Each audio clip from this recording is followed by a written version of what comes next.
Hello.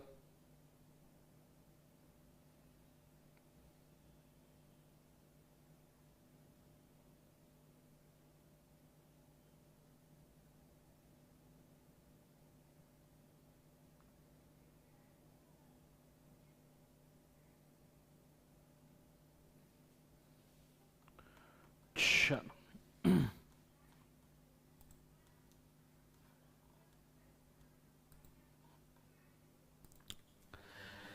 Okay, फटाफट फटाफट आ जाइए।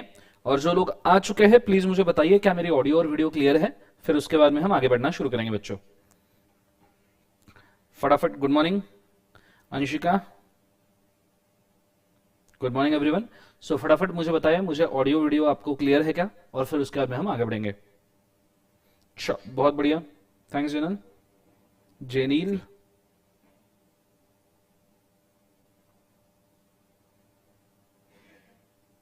थैंक्स आ।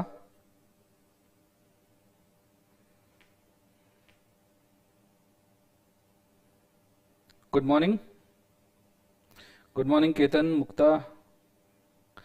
अच्छा, सो बिना किसी समय को जाया किए हम शुरू करने वाले हैं सीए इंटर लॉ के साथ में। और आज सबसे पहले हम अभी तक जो देखा उसको रिवाइज करेंगे। अभी तक के थोड़ा सा मेरे प्रॉब्लम्स की वजह से या कुछ 31st वगैरह की वजह से लेक्चर्स थोड़े से इरेगुलर हो रहे थे, बट आज से आपके लेक्चर्स काफी रेगुलरली होंगे। डेली मॉर्निंग 10 o'clock हम हमारे लेक्चर्स को प्रॉपरली कंडक्ट करे जाएंगे। 4 लेक्चर्स हमारे ऑलरेडी हो चुके हैं, आज का 5वां लेक्चर है नियरली। और रिजल्ट तक के नियरली अब जितने भी होते हैं 10-15 लेक्चर्स वो हम कवर अप करने की कोशिश कर रहे हैं। ठीक है, चलो स्टार्ट करते हैं। कॉन्सेंट्रेट करना अच्छे तरीके से, ध्यान देना। Good morning everybody, good morning, good morning, good morning, good morning. So start करते हैं। कॉन्सेंट्रेट करना, डबल ट्रिपल ध्यान देना बोर्ड के ऊपर, तो जाके समझ में आएगा बच्चों। Ready, let's go. So good morning Radhika, good morning Pradyumna. ठीक है, सो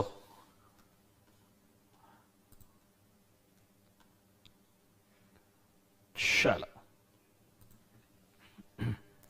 ओके, सबसे पहले कमेंट करना बंद कीजिए। हमने अभी तक के क्या क्या देखा है उसको आज हमको कंप्लीट करना है। मैं शुरू कर रहा हूं लॉ के फैक्टर्स के साथ। पहले तो लॉ सिचुएशन बेस्ड लॉ होता है, सिचुएशन डिमांड करती है तो लॉ बनता है। इसके हमने एग्जांपल देखे थे, prevention of terrorism activity, dowry वाला एक्ट एक्सेट्रा। फिर उसके बाद हम आगे बढ़े थे, लॉ पास करने का प्रोसेस क्या है उसके लिए हमने देखा था कैटेगरीज ऑफ लॉ कितने हैं।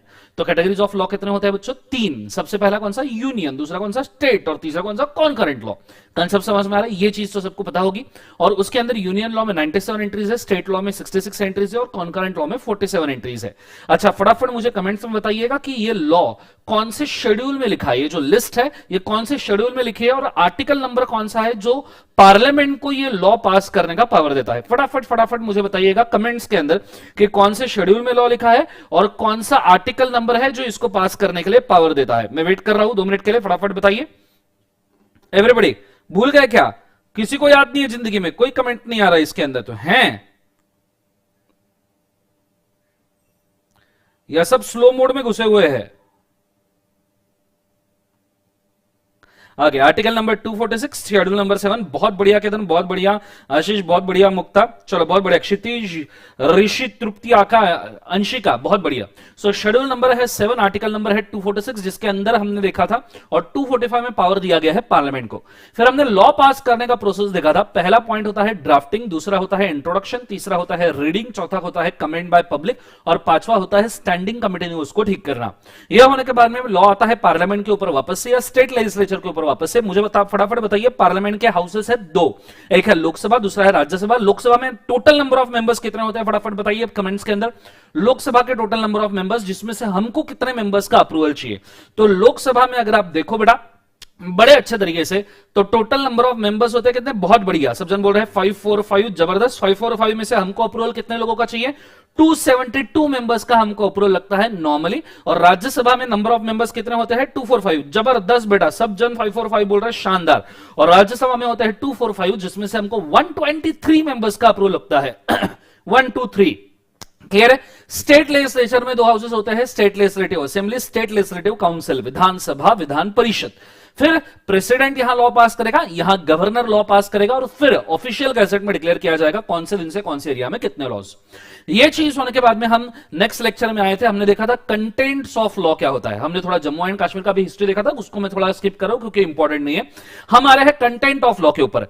कंटेंट ऑफ लॉ के लिए मैंने आपको ये लंबा चौड़ा चार्ट दिया था जो बोर्ड के ऊपर मैंने अभी ऑलरेडी देके रखा है। पहला था हिस्ट्री, कोई भी लॉ पढ़ने के पहले हमने उसका क्या पढ़ना चाहिए, हिस्ट्री। दूसरा था प्रियम्बल, प्रियम्बल का अंदर होता है क्या क्या, SEC, S मतलब स्कोप, E मतलब एक्सटेंड, C मतलब कमेंसमेंट। क्लियर है सर? और फिर हमने इसको डिवाइड किया था कि किस तरीके से कंपनीज एक्ट इंप्लीमेंट हुआ है। अगला था डेफिनेशन, उसके अंदर कॉमन वर्ड्स, ये कॉमन वर्ड्स कौन से एक्ट में दिए हैं, जनरल क्लॉजेस एक्ट के अंदर कॉमन वर्ड्स दिए हैं। और दूसरे स्पेसिफिक वर्ड्स कहां पे दिए हैं, तो स्पेसिफिक वर्ड्स नॉर्मली दिए जाते हैं सेक्शन नंबर 2 में। उसके भी एडिशन में डेफिनेशन दो पार्ट में डिवाइड होती है, ड्राफ्टिंग और कवरेज बेस। ड्राफ्टिंग वाली जो डेफिनेशन डिवाइड होती है वो एक्ट बेस्ड होती है, लेकिन सेक्शन बेस्ड डेफिनेशन कहां दी जाती है, एक्सप्लेनेशन में। Coverage based definition exclusive, exhaustive और इंक्लूसिव। एग्जॉस्टिव डेफिनेशन कौन से वर्ड से शुरू होगी, मीन्स। इंक्लूसिव डेफिनेशन कौन से वर्ड से शुरू होगी, इंक्लूड्स। पर इंक्लूसिव में दो चीजें हैं, एक असम्पशन है जो नॉर्मली एग्जॉस्टिव डेफिनेशन का कंटेंट होता है, और एक क्लैरिफिकेशन होता है। हमने मिल्क और एग्स का एग्जांपल ऑलरेडी देखा है, अगर आपको याद होगा तो। ये होने के बाद में हमने देखा है chapters. Chapters are divided into sections, sections are divided into subsections, subsection divided into clauses, clauses divided into subclauses। इसके एडिशन में अगर क्लैरिफिकेशन या एक्सेप्शन बोलना है तो प्रोविजोस लगाई जाती है, जैसे provided that, provided further that, provided also that, etcetera. फिर आते हैं एक्सेप्शन। एक्सेप्शन दो टाइप के, act based exception, section based exception. जैसे एग्रीकल्चरल इनकम पूरे इनकम टैक्स एक्ट के लिए एक्ट बेस्ड एक्सेप्शन है, लेकिन लॉन्ग टर्म कैपिटल गेन पहले अभी ऐसा नहीं है, पर पहले शेयर्स के ऊपर का एक specific long term capital gain exempt हुआ करता था। ये चीजें थोड़ा आपको समझने में तकलीफ होगी, ऐसा आपको लगेगा एक्सेप्शन ठीक से समझ में नहीं आया, डोंट वरी, आगे जब इसके एग्जांपल आएंगे तो जरूर मैं आपको बताऊंगा कि एक्सेप्शन के कैसे एग्जांपल होते हैं। तो अगर आपको ये समझ में नहीं आया, it is meant to be in that way, tension लेने की जरूरत नहीं है। फिर है भैया कॉन्ट्रावेंशन एंड कॉन्सिक्वेंसेस, जिसके अंदर तीन चीजें हो सकती है। फाइन मतलब डैमेजेस जाते हैं एग्रीड पार्टी को, पेनल्टी जाती है गवर्नमेंट को, और बंदा जाता है जेल में। अगर आप इन चीजों को एक्सेप्ट नहीं करते, आपको लगता है आप इनोसेंट हो, आप हो इनोसेंट। इनोसेंट को क्या कहते हैं उसको जिंदगी में, आप क्या नाबालिग नहीं, नाजायज भी नहीं, सॉरी माय मिस्टेक। इनोसेंट को क्या, एनीवेज आप इनोसेंट हो, याद भी नहीं आती हिंदी वर्ड्स। और ऐसे केस में ना आधे टाइम तो इंग्लिश याद नहीं आती, आधे टाइम हिंदी याद नहीं आती, समझ में नहीं आता जिंदगी में कैसे पढ़ाऊं। ठीक है, नॉट वांट टू एक्सेप्ट, तो ऐसे सिचुएशन में आप अपील कर सकते हो। अगर आप इनोसेंट हो, निरागस हो, निरागस, इनोसेंट निरागस हो, तो आप अपील कर सकते हो क्वेश्चन ऑफ फैक्ट और क्वेश्चन ऑफ लॉ के ऊपर, और वो भी आप अपील करोगे तो उसके खिलाफ कोर्ट डिसीजन देगा। साथ में एक्ट का लास्ट पार्ट होता है शेड्यूल, जिसके अंदर list, forms, fees and exemptions, ये वाली चीजें लिखी हुई होती है। कंसेप्ट समझ में आ रहा है बच्चों? हाँ है ना? ये चीज को आपने बड़े अच्छे तरीके से याद रखना। ये हुआ है आपके लॉ के कंटेंट वाला लेक्चर पूरा का पूरा कंप्लीट। हाँ, मासूम मासूम निर्दोष, बहुत बढ़िया, निर्दोष मासूम। कुछ लोग मेरे को हेल्प कर रहे हैं मेरे लैंग्वेज सुधारने के लिए, thank you so much, Harshita ji, Neel, Ashish and Manjeet. ठीक है, तो ये हमारा पूरा का पूरा कंटेंट्स ऑफ लॉ का सिचुएशन कंप्लीट हाउ चुका था। उसके भी एडिशन में आज मैं थोड़ा सा स्टार्ट करने वाला हूं एक और बेसिक कंटेंट के साथ, और इसके बाद में हम कंपनीज एक्ट के अंदर एंटर करना शुरू करेंगे। ठीक है, यह बहुत जरूरी कंटेंट है और बहुत अच्छे तरीके से ध्यान देना बोर्ड के ऊपर, तो जाके ये चीज समझ में आएगी, अदरवाइज ये चीज समझ में नहीं आएगी। ठीक है, सो गुड मॉर्निंग अंशुल, कमेंट करना बंद कीजिए, पूरा ध्यान मुझे बोर्ड के ऊपर चाहिए। यहां मैं आपको बताना चाहूंगा बच्चों, यहां मैं आपको बताना चाहूंगा कि भैया 4 स्टेप्स ऐसी कौन सी है, ऐसी कौन सी 4 स्टेप्स है जो लॉ शुरू करने के पहले शुरू कर देनी चाहिए। सर आप क्या बोल रहे हो, 5वां लेक्चर चल रहा है, कंपनीज एक्ट सिलेबस को तुमने सर टच भी नहीं किया है, टच भी नहीं किया है तुमने सर सिलेबस को, और बेसिक ही पढ़ाए जा रहे हो। बेटा यही वो बेसिक है, आपने याद रखना, जो अगले नियरली 5-7 लेक्चर्स अपना बचाएगा। नहीं तो आप कंफ्यूजन में रह जाओगे, आप बाद में जब आपको कोई पूछेगा आपको लगेगा मैंने तो कभी जिंदगी में लॉ पढ़ा ही नहीं। ऐसा ना हो, फाइनल लेवल पे जब इंटर के बच्चे आते हैं, मैं उनको देखता हूं ऐसे बिखरे हुए आते हैं, फर्स्ट डे का लेक्चर देखते हैं और बोलते हैं सर हमको तो ये कोई चीज पता ही नहीं थी। इसलिए तुम अगर सीए फाइनल लेवल पे किसी के पास भी जाओ, ऐसे जरूरी नहीं मेरे पास ही आओ, हाँ मेरे पास आओ तो मैं तो खुश हो जाऊंगा जिंदगी में, लेकिन किसी के पास भी जाओ, इतना बेसिक तुमको पता होना चाहिए। अगर आपको ये बेसिक नहीं पता बेटा, तो आपने लॉ पढ़ा है ये बोलने का आपको हक ही नहीं बनता। क्लियर है? व्हाट द हक, कंसेप्ट हक बोल रहा हूं मैं, नालायक को, व्हाट द आपको हक नहीं बनता। क्लियर है? Let's go. सो मैं स्टार्ट कर रहा हूं 4 बेसिक चीजों के साथ में, जो कोई भी लॉ शुरू करने के पहले आपने शुरू करनी चाहिए। ये बहुत जरूरी है, 4 बेसिक चीजें। कौन कौन सी 4 बेसिक चीजें जो आपने शुरू करनी चाहिए? सबसे पहला है हिस्ट्री। कोई भी लॉ शुरू करने के पहले आपने उसका हिस्ट्री पढ़ना चाहिए। ये हमने ऑलरेडी कंटेंट ऑफ लॉ में देखा था। फिर दूसरी चीज आपने देखनी चाहिए कॉन्स्टिट्यूशनल वैलिडिटी। उस लॉ का कॉन्स्टिट्यूशनल वैलिडिटी क्या है? What do mean by constitutional validity? हमने देखे हैं यूनियन लिस्ट, स्टेट लिस्ट और कॉन्करेंट लिस्ट। अगर आपको याद होगा, अच्छे से याद होगा, सब जनों ने को बोलना, मैंने आपको 1-2 एंट्रीज पढ़वाए थे यूनियन लिस्ट के। कोई मुझे नंबर बोल पाएगा जिसके अंदर कंपनीज एक्ट बनाया गया है? कोई अगर मुझे नंबर बोल पाए तो मैं खुश हो जाऊंगा कमेंट के अंदर। 2 नंबर मैंने आपको पढ़ाए थे यूनियन लिस्ट के कंपनी इनकॉर्पोरेशन के लिए। उसके नीचे मैंने बैंकिंग, इंश्योरेंस के भी एंट्रीज बताए थे आपको। किसी को अगर याद है तो मुझे फटाफट बताइएगा, कंपनीज एक्ट यूनियन लिस्ट के कौन से एंट्री में बनाया गया है?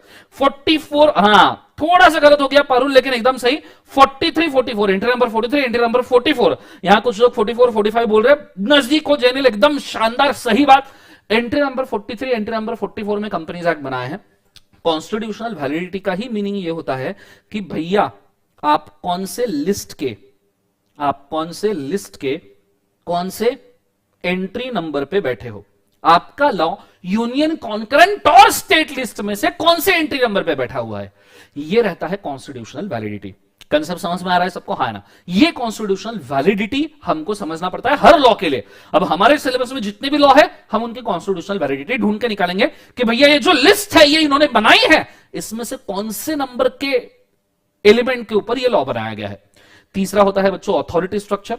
मतलब ये मेरे लिए बहुत दुख की बात है। मैं अगर आपको एक सवाल पूछूं, थोड़ा मुझे बोलना, मतलब जिन्होंने मेरे से फाउंडेशन पढ़ा उनको माइट भी पता होगा, जिन्होंने नहीं पढ़ा है उनको मैं सवाल करना चाहूंगा।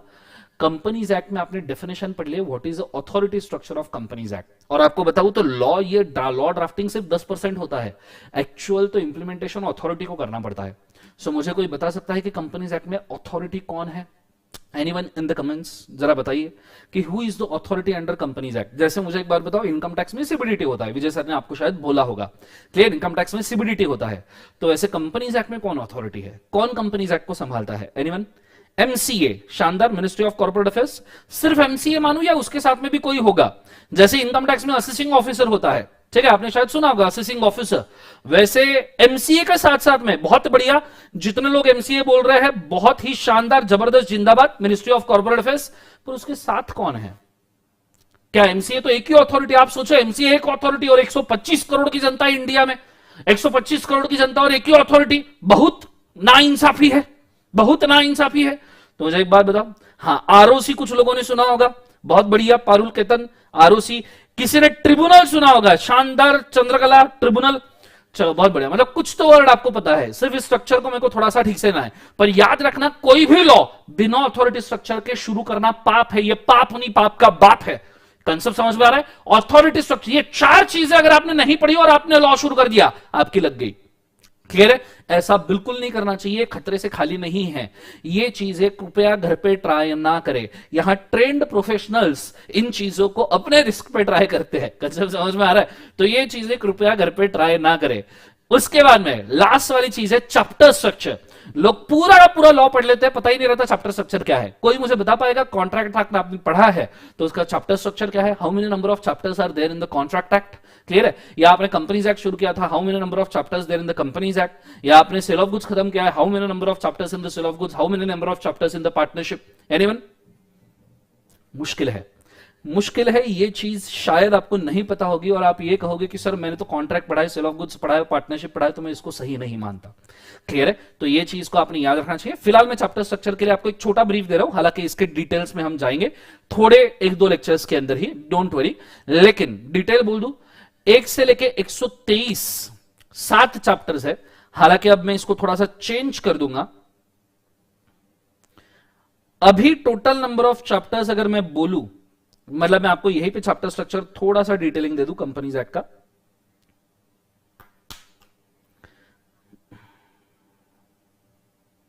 मिट ही नहीं रहा भगवान। अभी टोटल नंबर ऑफ चैप्टर्स में आपको बोलूं तो कंपनीज एक्ट में 29 चैप्टर्स है। हाँ, इसमें से कुछ आई गेस 2 चैप्टर डिलीटेड है, लेकिन मैं उनको भी काउंट कर रहा हूं क्योंकि मुझे चैप्टर नंबर को टैली करना पड़ेगा, तो एकदम मत बोलना सर डिलीट हो गया ऐसा कैसे टोटल आ गया। तो फिलहाल 29, जब ड्राफ्ट किए थे at the time of drafting there were 29 chapters. Concept समझ में आ रहा है सबको, हाँ ना। इन 29 चैप्टर्स में से 10 चैप्टर्स जो है बच्चों, 10 चैप्टर्स सेक्शन नंबर 1 से लेके सेक्शन नंबर 148 तक, ये एप्लीकेबल है बच्चों सीए इंटर को, ये एप्लीकेबल है बच्चों सीए एग्जीक्यूटिव को, और ये एप्लीकेबल है सीएमए इंटर को। कंसेप्ट समझ में आ रहा है सबको, हाँ ना। 1 से लेके 148। उसके बाद में बचते हैं टोटल 19 चैप्टर्स। ये चैप्टर है सेक्शन नंबर 149 डायरेक्टर्स वाला चैप्टर से लेके सेक्शन नंबर 470, ये एप्लीकेबल है सीए फाइनल को। सरप्राइजिंगली सीएस वालों के लिए ये सीएस एग्जीक्यूटिव में भी एप्लीकेबल है।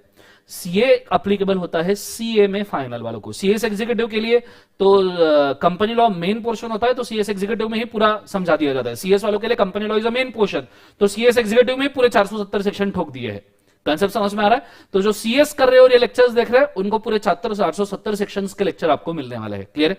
हालांकि जो सीए इंटर कर रहे हैं उनको सिर्फ 1 to 148 सेक्शंस मिलेंगे। सीए में इंटर वालों को 1 to 148 सेक्शंस मिलेंगे। सीए फाइनल के अंदर 149 से 470 सेक्शंस है। सीएस एग्जीक्यूटिव को है तो ये सीएस एग्जीक्यूटिव वालों को मिलेंगे, और सीए में फाइनल। ये है चैप्टर डिवीजन। कंसेप्ट समझ में आ रहा है? इस चीज को आपने बेसिकली याद रखना है। ये भी एक नोट करके रखो, कोई भी लॉ शुरू करने के पहले 4 चीजें, ठीक है? कोई भी लॉ शुरू करने के पहले 4 चीजें, 4 चीजें पढ़ना काम मेरा रोज का, ठीक है? सो लॉ पढ़ने के पहले, लॉ शुरू करने वाले 4 बॉटल वोट का काम मेरा रोज का, तो 4 चीजें पढ़ना काम मेरा रोज का। कंसेप्ट समझ में? ये चीज को आपने अच्छे तरीके से लिख लेना। Go for it fast.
लिखना हो जाए तो मुझे कमेंट्स में बताना बच्चों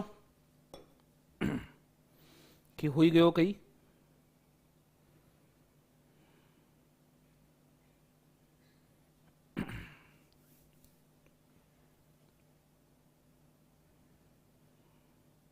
नीचे सीजी और डेमोक्रेटिक वगैरह जो लिखा है, मैंने पूरा चार्ट दिखाया नहीं। लिखना कैसे हो गया आपका जिंदगी में? अभी तो पूरा चार्ट दिखाया मैंने कि कितने चैप्टर्स एप्लीकेबल है। हे भगवान, कोई भगवान।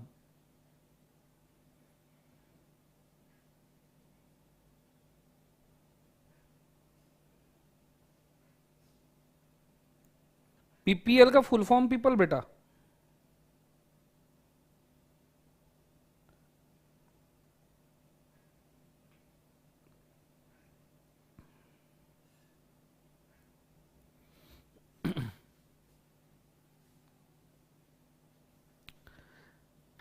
बहुत बढ़िया। आज ही से शुरू हो जाएगा बेटा हर्ष कंपनी लॉ। हम उसी में घुसने जा रहे हैं अभी से। चलो, हो गया सबका लिखना? नहीं हुआ तो स्क्रीनशॉट ठोक दीजिए एक जबरदस्त वाला, फिर आगे बढ़ते हैं।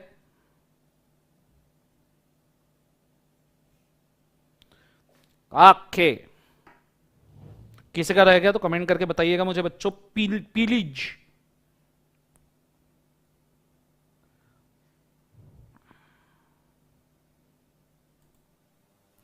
ओके। सो अभी आगे बढ़ते हैं। कॉन्सेंट्रेट करना डबल ट्रिपल तो जाके बोर्ड के ऊपर ध्यान आएगा, ठीक है। 4 steps before starting a law, ये चीज मैंने आपको बोल दी। कितने चैप्टर से, ये भी बोल दिए। अब रही बात हिस्ट्री की, तो बेसिक हिस्ट्री कंपनीज एक्ट का क्या है, इसको मैं आपको थोड़ा सा मेंशन करके रख दूं, ठीक है। आ जाइए।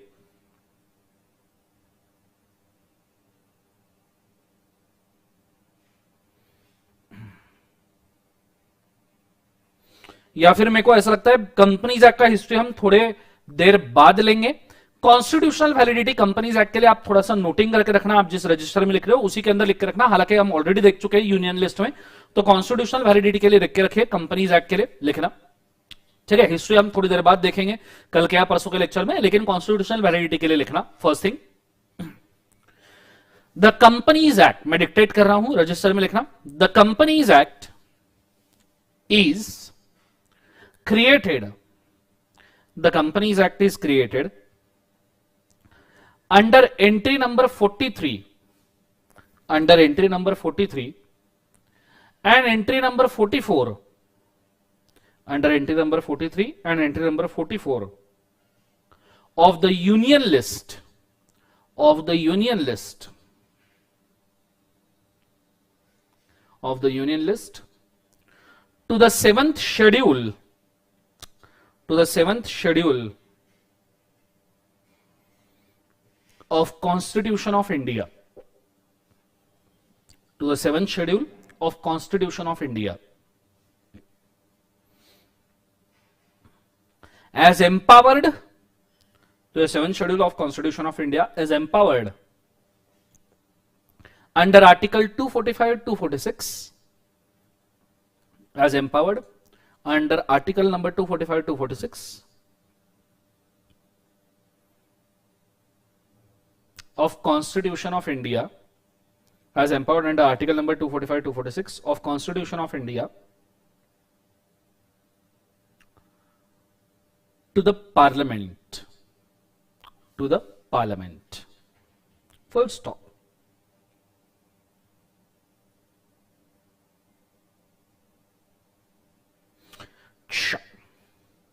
ये हो गया सबका। सो मैंने कॉन्स्टिट्यूशनल हिस्ट्री हम पेंडिंग रख रहे हैं, कॉन्स्टिट्यूशनल वैलिडिटी मैंने आपको अभी जस्ट बोल दिया। अब मैं जा रहा हूं अथॉरिटी स्ट्रक्चर पे, 4 चीजें कंप्लीट करनी है। हिस्ट्री हम ड्रॉप किए, कॉन्स्टिट्यूशनल वैलिडिटी मैंने आपको बोल दिया, अब हम जा रहे हैं अथॉरिटी स्ट्रक्चर पे। कंसेप्ट समझ में आ रहा है सबको? हाँ है ना? अच्छा, ये कॉन्स्टिट्यूशनल वैलिडिटी क्यों जरूरी है, इसको भी मैं थोड़ा सा पूछना चाहूंगा। ये कॉन्स्टिट्यूशनल वैलिडिटी क्यों जरूरी है, ठीक है। तो एक सिंपल सा एग्जाम्पल लेते हैं, जैसे कमेंट में से हम किसी को उठाते हैं। लेट्स टेक एन एग्जांपल, चेतन। चेतन भाई, मैं आपका एग्जांपल ले रहा हूं। इस कार्यक्रम के सभी पात्र और घटनाएं काल्पनिक है चेतन भाई, इसका वास्तविक जीवन से कोई संबंध नहीं है चेतन भाई, और यदि किसी घटना के साथ समानता होती है तो इसको मात्र संयोग बोला जाएगा चेतन भाई, और मैं हाथ जोड़ के माफी मांगता हूं, मेरे को माफ भी कर देना। एक छोटा सा एग्जांपल बनाते हैं ये समझने के लिए कि कॉन्स्टिट्यूशनल वैलिडिटी क्यों जरूरी है, ठीक है। एक मस्त वाला एग्जांपल बनाते हैं, रेडी, लेट्स गो। सो हम बात कर रहे हैं चेतन भाई की। आ जाइए बच्चों, बड़े अच्छे तरीके से बोर्ड के ऊपर ध्यान देना। Everybody ready? एग्जांपल सुनना है, नहीं सुनना है कि कॉन्स्टिट्यूशनल वैलिडिटी का इंपॉर्टेंस क्या है। कॉन्स्टिट्यूशनल वैलिडिटी का इंपॉर्टेंस क्या है, कि क्यों हम कॉन्स्टिट्यूशनल वैलिडिटी पढ़ रहे हैं, क्या खास बात है कॉन्स्टिट्यूशनल वैलिडिटी में। हमें इंपॉर्टेंस तो समझना पड़ेगा ना कॉन्स्टिट्यूशनल वैलिडिटी का। समझना है नहीं समझना है? जल्दी बोलो फटाफट कमेंट्स के अंदर, समझना है नहीं समझना है? एकदम ढीले जैसे बैठे वहां पे, सुस्त सुस्त लोग, सुस्त कैसे लोग हैं हे भगवान। गिन के 4-5 लोग होंगे जो एक्टिवली कमेंट कर रहे हैं लेक्चर के अंदर, बाकी सबको तुम्हारे अटेम्प्ट की कसम, तुम्हारे वाले वाली की कसम, याद रखना तुम्हारे बाबू सोना पिकाचू की कसम। बताओ जल्दी, सुनना है नहीं सुनना है? बहुत बढ़िया। चेतन भाई गायब हो गए क्या?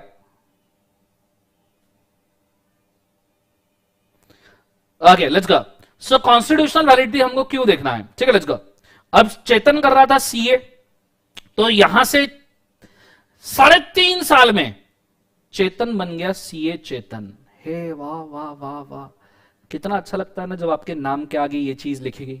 ठीक है, कसम दी तो अब देखो कितने जबरदस्त तरीके से लोग रिप्लाई देना शुरू कर रहे हैं, जबरदस्त। बेटा डाउट ड्यूरिंग टीचिंग सॉल्व नहीं कर पाऊंगा विशाल, तो थोड़ा वेट कीजिएगा, जब मैं लिखने के लिए समय दे रहा हूं तब डाउट देना, ठीक है। सो चेतन बन गया सीए चेतन। अब आदमी सीए क्यों करता है? क्योंकि आदमी का सपना होता है कि उसको एक छोटा सा बंगला, छोटी सी गाड़ी, भरपूर पैसा उड़ाने के लिए ये सब चीजें मिले और सुंदर सी बीवी मिले, इसलिए आदमी सीए करता है। बोलो हाँ है ना। अब चेतन बन गया सीए चेतन। चेतन ने सीए करने के बाद भी, अब सीए को स्टार्टिंग पैकेजेस कितने लगते हैं? तो भैया 8-10 लाख से शुरुआत होती है स्टार्टिंग पैकेजेस की। तो चेतन के 8-10 लाख से शुरुआत हुई, पर चेतन का पेट नहीं भरा। चेतन बोले ये गलत है, मेरे को ये पसंद नहीं है। 8-10 लाख के लिए थोड़ी ना मैंने 5 साल मेरी जिंदगी झंड करवा ली थी। तो चेतन बोले मेरे को ये 8-10 लाख का पैकेज मेरे को कुछ नहीं, मैं मेरा बिजनेस डालूंगा। चेतन ने एक नई कंपनी डाल दी, ठीक है। चेतन ने नई कंपनी डाल दी, Chetya private limited. Chetya private limited.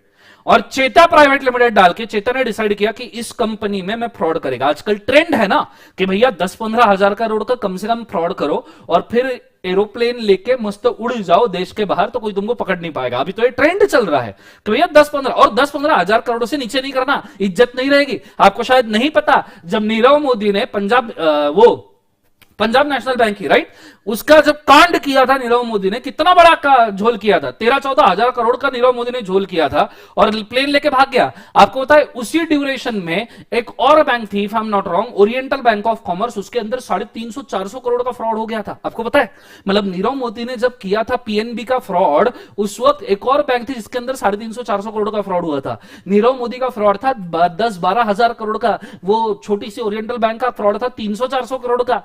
तो मीडिया वालों ने वो 300-400 करोड़ का फ्रॉड आपको दिखाया भी नहीं जिंदगी के अंदर। मतलब मीडिया वाले भी कितने डेंजर है। मीडिया वालों को लोग जाके बोलने लग गए, बैंक वाले, अरे सुनो वो ओरिएंटल बैंक ऑफ कॉमर्स में भी फ्रॉड हुआ है 300-400 crore, oriental bank of commerce में फ्रॉड हुआ है, जाके देखो। इधर मीडिया वाले पूछ रहे थे कितना, बोले 300-400 करोड़ का। बोले ही 300-400 करोड़ तुच्छ, इसके लिए हम मीडिया कवरेज भी नहीं देते, हमारा कैमरामैन भी ना जाए वहां पे, हमारा कैमरामैन क्या, हमारा सिक्योरिटी गार्ड का डॉग भी ना जाए इतने से फ्रॉड के लिए। जब बोला गया अरे पंजाब नेशनल बैंक में वो 10-12 हजार करोड़ का फ्रॉड हुआ है, तो मीडिया वाले सब जाके वहां पे पहुंच गए।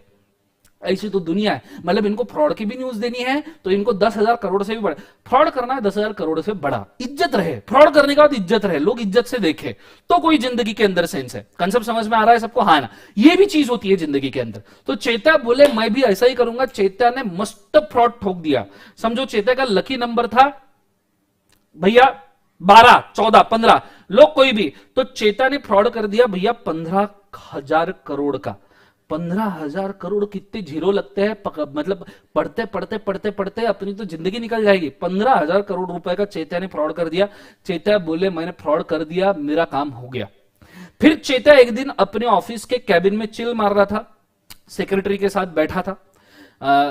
बैठा था सेक्रेटरी के साथ। नालायक को अच्छी चीजें सोचो जिंदगी के अंदर। चेता के बारे में बिल्कुल, चेता ये सब लोग जो कमेंट के अंदर है ना, सब बेकार लोग हैं, इनका बिल्कुल ना सुनना। मैं आपको हाथ जोड़ के माफी मांगता हूं। ऐसे तुम सेक्रेटरी के साथ में क्यों बैठता है? तो आदमी सेक्रेटरी के साथ चेता बैठा था क्योंकि वो काम कर रहा था, वो देख रहा था फ्रॉड वॉर्ड की अमाउंट कितना है, या गिन रहा होगा कैश वगैरह। अच्छी चीजें सोचो जिंदगी के अंदर। सो चेता बैठा था सेक्रेटरी के साथ में, ठीक है, और वो कैश वगैरह सब गिन रहा था। एकदम से 15,000 करोड़ का फ्रॉड देख के मिनिस्ट्री ऑफ कॉर्पोरेट अफेयर्स ने रेड मार दी। क्या मार दी? रेड मार दी चेता के ऑफिस पे। चेता का जो कैबिन था, ठीक है, दरवाजे बंद थे, दरवाजे, अरे कैश गिन रहे थे इसलिए दरवाजे बंद थे। तुम अजीब चीजें ना सोचो नालायक लोगों, कितने कमीने हो जिंदगी के अंदर। लगे यहां तक मेरे भावनाएं पहुंच रहे। दरवाजे कैबिन के बंद थे क्योंकि कैश गिनी जा रही थी। आप नहीं क्या घर के अंदर कैश गिनते हो तो दरवाजे बंद करके गिनते हो, उसी तरीके से चेता ने दरवाजे बंद। तो मिनिस्ट्री ऑफ कॉर्पोरेट अफेयर्स की red I. Ministry of corporate affairs के साथ में दीदी जी भी आई। दीदी, ऐसा कैसा चलेगा? दीदी वाली दीदी, निर्मला सीतारामन जी दीदी भी आई। दीदी मस्त 4-5 लोगों को लेके आई, साथ में सीआईडी को लेके आई, दया को भी लेके आई, क्योंकि दरवाजा तोड़ना पड़ेगा ना। दरवाजा तो सिर्फ दया ही तोड़ सकता है, बाकी तो किसी को इंडिया में राइट ही नहीं है दरवाजा तोड़ने का। तो दीदी जी दया को लेके आई। और फिर जब दरवाजा बंद दिखा, इन्होंने पहले ठकठकाया, ठक ठक ठक ठक। चेता बोले डिस्टर्ब मत करो। डिस्टर्ब मत करो मतलब कैश गिनने से डिस्टर्ब मत करो, नालायक लोगों, कैश गिनने से डिस्टर्ब मत करो। फिर दीदी ने बोला ऐसे कैसे डिस्टर्ब मत करो, दया दरवाजा तोड़ दो। दया ने दरवाजा तोड़ा, अंदर देखता है तो हे भगवान, मतलब अरे हे भगवान, इतनी सारी कैश, मां कसम इतनी कैश, तुम अजीब चीजें मत सोचो नालायक लोगों। वहां देखो कमेंट में धनाधन धनाधन धनाधन हंस रहे सब लोग। चेतन आई एम वेरी सॉरी, मेरे कोई गलती नहीं, मैं कैश की बात कर रहा हूं, पता नहीं ये लोग क्या क्या क्या क्या सुन रहे हैं समझ रहे हैं, ठीक है। सो ध्यान, दरवाजा तोड़ता है, देखता है तो हे भगवान मेरे से तो देखा भी ना जाए, इतना सारा कैश था। कंसेप्ट समझ में आ रहा है। दीदी चेतन को बोलती है तुम क्या कर रहे हो, चेतन बोलता है, चेतन कोट पहन के को बोलता है अरे तो कैश गिनने के लिए शर्ट पे रहेगा ना आदमी यार, गर्मी कितनी होगी कैश गिनते गिनते, ठीक है। तो चेतन ने कोट पहनते हुए निर्मला दीदी को बोला मैडम जी ये मेरी कमाई है। मैडम जी बोलती है कैसी कमाई है, 15,000 करोड़ का फ्रॉड करे हो, केबिन के अंदर कैश नहीं मारा, इतना बड़ा फ्रॉड किया जिंदगी में तुमने। चेतन बोलता है हाँ तो किया, क्या कर लोगे। दीदी बोलती है फ्रॉड के लिए, तुमने जो फ्रॉड किया है इसके लिए तुमको section number 447 for fraud, section number 447 for fraud, ये एक सेक्शन याद रखना। अभी एक सेक्शन कंपनीज एक्ट का मैं आपको याद करवा दे रहा हूं, 447 for fraud, companies act 2013 447 for fraud. सब जन लिखो वहां पे कमेंट्स के अंदर 447 फॉर फ्रॉड, और सब जन बोलेंगे 447 फॉर फ्रॉड, लिखो फटाफट 447 फॉर फ्रॉड। मैं वेट कर रहा हूं। चेता चेता तुमने भी लिखना है, चेता मेरा भाई कहां गया। चेतन चेतन खुश हो गया। Chetan thank you so much, you are very sport person, love you lot bro, ठीक है।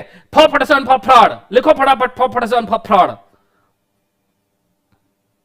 एक नंबर, थैंक यू सो मच। सब 447 फॉर फ्रॉड सेक्शन। निर्मला दीदी बोली चेता को कि तुम क्या कर रहे हो, चेता बोले मेरी कमाई है। निर्मला दीदी बोलती है तुमको as per section 447 for fraud के हिसाब से पेनल्टी लगती है amount of fraud multiplied by 3 times. हाँ कंपनीज एक्ट की पेनल्टी है ब्रो कंपनीज एक्ट की पेनल्टी है कि जितने का फ्रॉड करोगे उसके 3 टाइम्स पेनल्टी लगेगी ब्रो।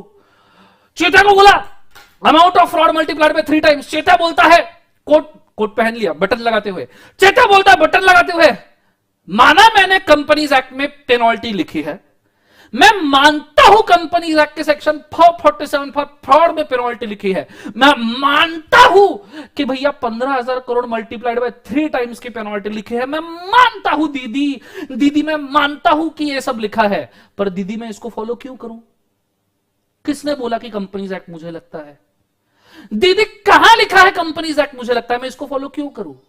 ऐसा कैसा चलेगा दीदी, मैं क्यों मानूं कि कंपनीज एक्ट मुझे लगता है, मेरे को नहीं मानना, मेरा खुद का कंपनी लॉ है। चेत्या ने एक बुक निकाली, अंदर से कपबोर्ड में से एक बुक निकाली और वो बुक के ऊपर लिखा था चेत्याज कंपनी लॉ, चेत्याज कंपनीज एक्ट, नया बनाया 2020 में। 2020 एकदम सुपर खतरनाक ईयर था, तो चेता ने बोला कि इस ईयर में इतने कांड हो रहे तो मैं मेरा एक कांड पेल दूं, चेता ने बना दिया चेत्याज कंपनीज एक्ट 2020। कंसेप्ट समझ में आ रहा है सबको, हाँ ना। तो बोले मैं क्यों मानूं दीदी आपका लॉ, मेरा खुद का कंपनीज एक्ट है, मैं खुद कंपनीज एक्ट बना लूंगा मेरा और मैं मेरा फॉलो करूंगा, ऐसा कैसा चलेगा दीदी। अब मुझे एक सवाल का जवाब दो, ठीक है। मेरा सवाल है सिर्फ चेत्या से नहीं, मेरा सबसे सवाल है, मेरा चेत्या सबसे सवाल है, चेत्या से everyone who is looking at the lecture, सबसे मेरा सवाल है, अभी देख रहे हैं या आगे देखने वाले, सबसे सवाल है, जो अभी स्क्रीन के सामने बैठे हैं सबसे सवाल है, क्यों तुम फॉलो कर रहे हो कंपनीज एक्ट, क्यों तुम फॉलो कर रहे हो इनकम टैक्स एक्ट, क्यों तुम फॉलो कर रहे हो ये कॉन्ट्रैक्ट एक्ट, ये सेल ऑफ गुड्स एक्ट, ये पार्टनरशिप एक्ट, अरे क्यों तुम फॉलो कर रहे हो एलएलपी एक्ट, अरे क्यों हम फॉलो करें ये जीएसटी वाला एक्ट, अरे क्यों क्यों क्यों माय लॉर्ड, मुझे जवाब दीजिए कि क्यों हम ये लॉ फॉलो करें, क्यों हम हमारे लॉज लेके नहीं जा सकते। एनी आंसर, क्या जरूरी है, क्यों हम ये फॉलो करें ये लॉ, क्या जबरदस्ती है लॉ फॉलो करने की। और अगर फॉलो भी नहीं करने तो पढ़ने की भी जरूरत नहीं है, पढ़ने की जरूरत नहीं तो एक सब्जेक्ट ये इंटर से खत्म हो जाएगा, लॉ गायब हो जाएगा। समझ में आ रहा है नालायक को, अच्छा सोचो, मेरा ब्रेड एंड बटर है, तुमको क्या है, तुमको तो एक सब्जेक्ट खत्म हो जाएगा, मेरी जिंदगी का क्या होगा। तो क्यों, स्टिक टू क्वेश्चन, क्यों हम ये लॉ फॉलो करें। एनीवन, क्योंकि गवर्नमेंट ने बोला, गवर्नमेंट तो पागल है, गवर्नमेंट तो फ्रॉड भी करती है। जिन्होंने बोला, चेतन ने बोला है भाई, चेता नहीं बोला है क्योंकि गवर्नमेंट ने, चेता ऐसे कैसा तुम यार दोनों साइड से बोल रहे हो, चेता एक तो बोल रहे हो मेरे को फॉलो भी नहीं कर रहा है, बोल रहे हो गवर्नमेंट ने भी बोला है, चलो चेता ही खुद बोल रहा है सर गवर्नमेंट ने बोला इसलिए फॉलो करना है। किसने बोला कि तुमको गवर्नमेंट को फॉलो करना है, किसने बोला, खुद की गवर्नमेंट नहीं बना सकते, कल बना लो ना। जैसे पूना म्यूनिसिपल कॉर्पोरेशन है, पूना म्यूनिसिपल कॉर्पोरेशन, कल जाके चेता ने डिसाइड कर लिया कि नहीं मेरे को खुद का म्यूनिसिपल कॉर्पोरेशन बनाना है, सीएमसी चेता म्यूनिसिपल कॉर्पोरेशन बनाओ, खुद का कॉर्पोरेशन। किसने बताया, मुंह उड़ाओ, बनाओ, किसने बोला।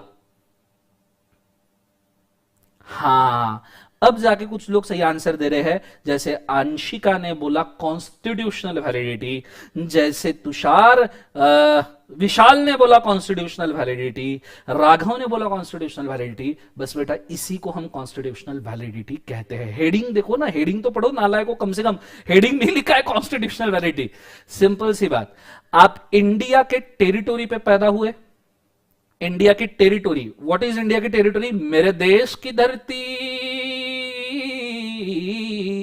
मेरे देश की धरती और उसके 12 नॉटिकल माइल्स। लिखो कमेंट्स के अंदर, याद नहीं आपको इंडिया की टेरिटोरी? मेरे को भी मालूम है तुमको याद नहीं है, अभी ज्यादा सोचने की जरूरत नहीं, लिखो कमेंट में मेरे देश की धरती और उसके 12 नॉटिकल माइल्स। फटाफट कमेंट के अंदर मेरे को दिखना चाहिए, सब लोगों से, जितने 80 लोग प्रेजेंट है ना, सबसे दिखना चाहिए मेरे देश की धरती और 12 नॉटिकल माइल। याद रखना जिंदगी के अंदर।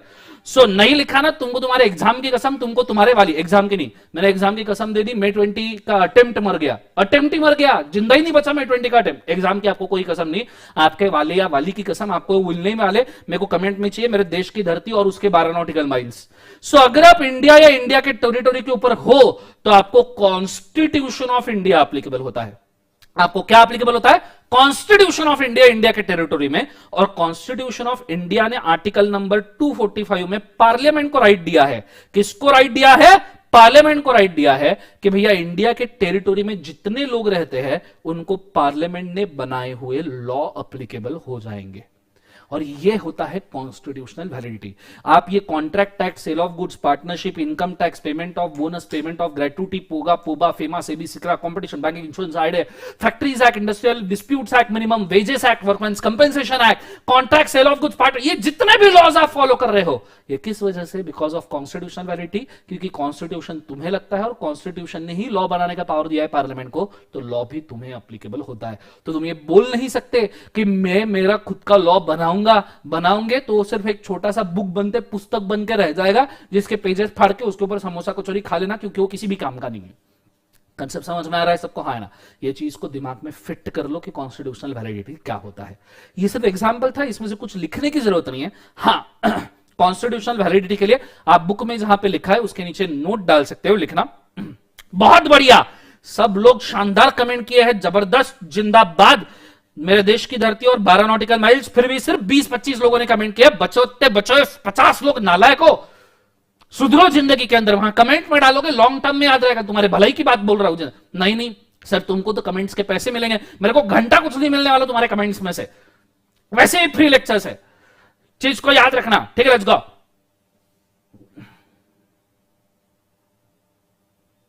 कसम दी थी इसलिए लिखा। कितने नालायक लोग हैं, मतलब तुम्हारे भले के लिए मेरे को तुमको ही कसम देनी पड़ रही है। लिखो कॉन्स्टिट्यूशनल वैलिडिटी में, every person in India needs to follow Indian law,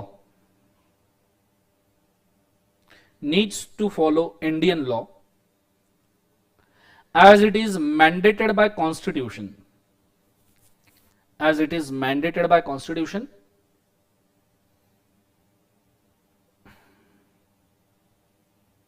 Insta पे भी लिख के आ जाओ, शानदार। As it is mandated by constitution of India and applicable in Indian territory, full stop. Okay, अब कोई दिक्कत है तो मुझे सवाल पूछ सकते हो, मैं उसको आंसर कर दूंगा। ठीक है, चलो। जैसे पहला दिक्कत है चिराग का, sir I want to purchase a pen drive lecture but I want to know how doubt will be solved. हाँ, अगर आप पेन ड्राइव लेक्चर परचेस करना चाहते हो और आपका ये सवाल है कि डाउट कैसे सॉल्व होंगे, तो हमारा व्हाट्सएप का नंबर आपको मेल में आ जाएगा, जिसके ऊपर अगर आप आपका डाउट व्हाट्सएप करोगे तो नियरली 48 से 72 आवर्स में, मतलब 2 से 3 दिन में आपके डाउट के ऊपर एक तो ऑडियो क्लिप आएगा या मेरी टीम में से एक अच्छा सा आंसर आ जाएगा जो आपको सेटिस्फाई कर जाएगा। आपके डाउट ऐसे सॉल्व होंगे। अभी तक का रिकॉर्ड है कि मेरे हाथ में अगर कोई डाउट आया है या हमारे व्हाट्सएप पे डाउट आया है, वो नॉर्मली अनसॉल्व गया नहीं है, अनलेस एंड अनटिल कोई फंक्शन है या फिर पब्लिक हॉलिडे और सब happy new year, happy Makar Sankranti, happy Diwali, happy Dussehra wish कर रहे, उसके अंदर अगर डाउट रह जाए तो बात अलग है। अदरवाइज मैं किसी भी डाउट को इग्नोर नहीं करता। आपके सभी डाउट व्हाट्सएप पे सॉल्व होंगे। जैसे ही आप पेन ड्राइव ऑर्डर करोगे आपको व्हाट्सएप का नंबर पहुंच जाएगा। ठीक है, ये एक चीज।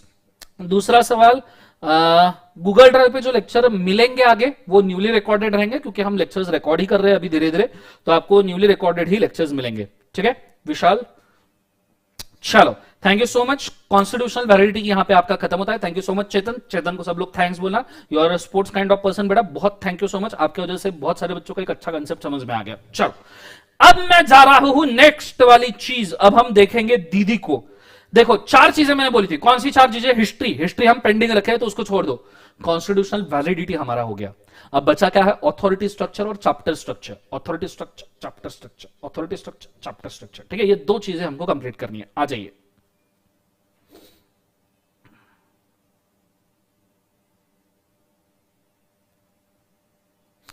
स्टूडेंट को वाले वाली की कसम दी, नालायक को तुमको कसम देनी पड़ती है, इसी चीज का तुमको बुरा लगना चाहिए। वाले वाली की कसम दी इसलिए सर लिखा बोले। कितने बेकार लोग हैं।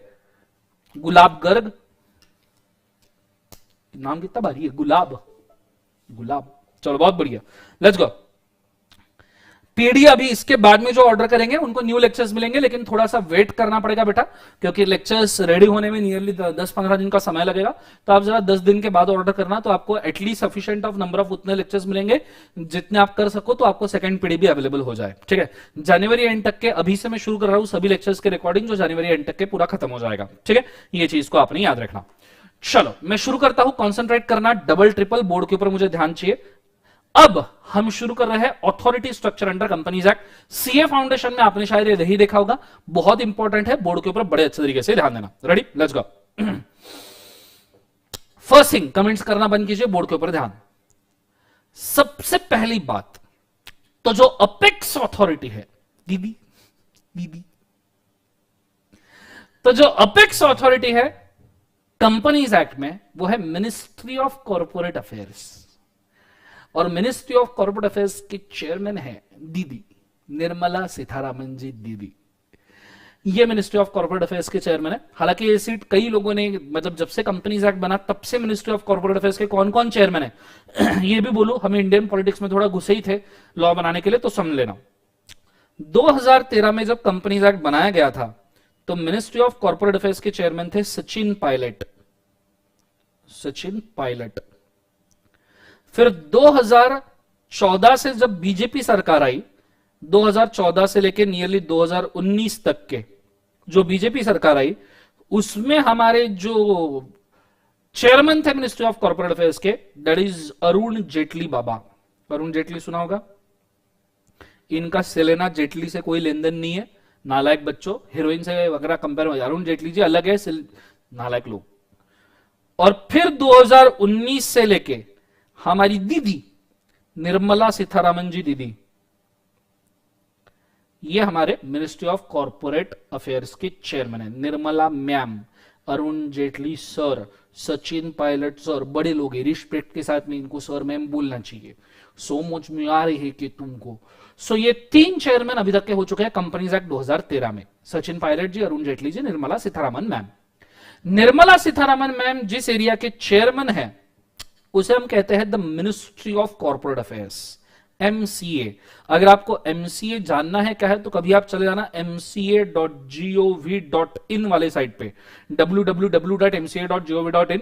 वैसे तो आप कैसे कैसे कैसे साइट के ऊपर जाते हो जिंदगी में, मतलब जब स्टडीज की बात आए ना, जब स्टडीज की बात आए तो स्टडीज के लिए बोलो ना mca.gov.in के ऊपर जाओ। नहीं नहीं नहीं नहीं, लेकिन गवर्नमेंट ने जो साइट्स बैन करके रखे हैं वहां तुम जिंदगी में पहले पहुंच जाओगे, वो भी इनकॉग्निटो मोड करके, वॉल्यूम लो करके, नालायक लोगो।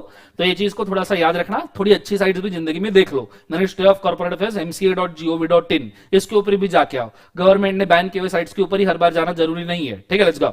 सो ministry of corporate affairs, mca.gov.in के ऊपर कभी चले जाना। वहां पे आपको न्यूमरस नंबर ऑफ कंपनीज दिखेंगे और न्यूमरस नंबर ऑफ डायरेक्टर्स के भी डिटेल्स दिखेंगे। क्लियर है कंसेप्ट?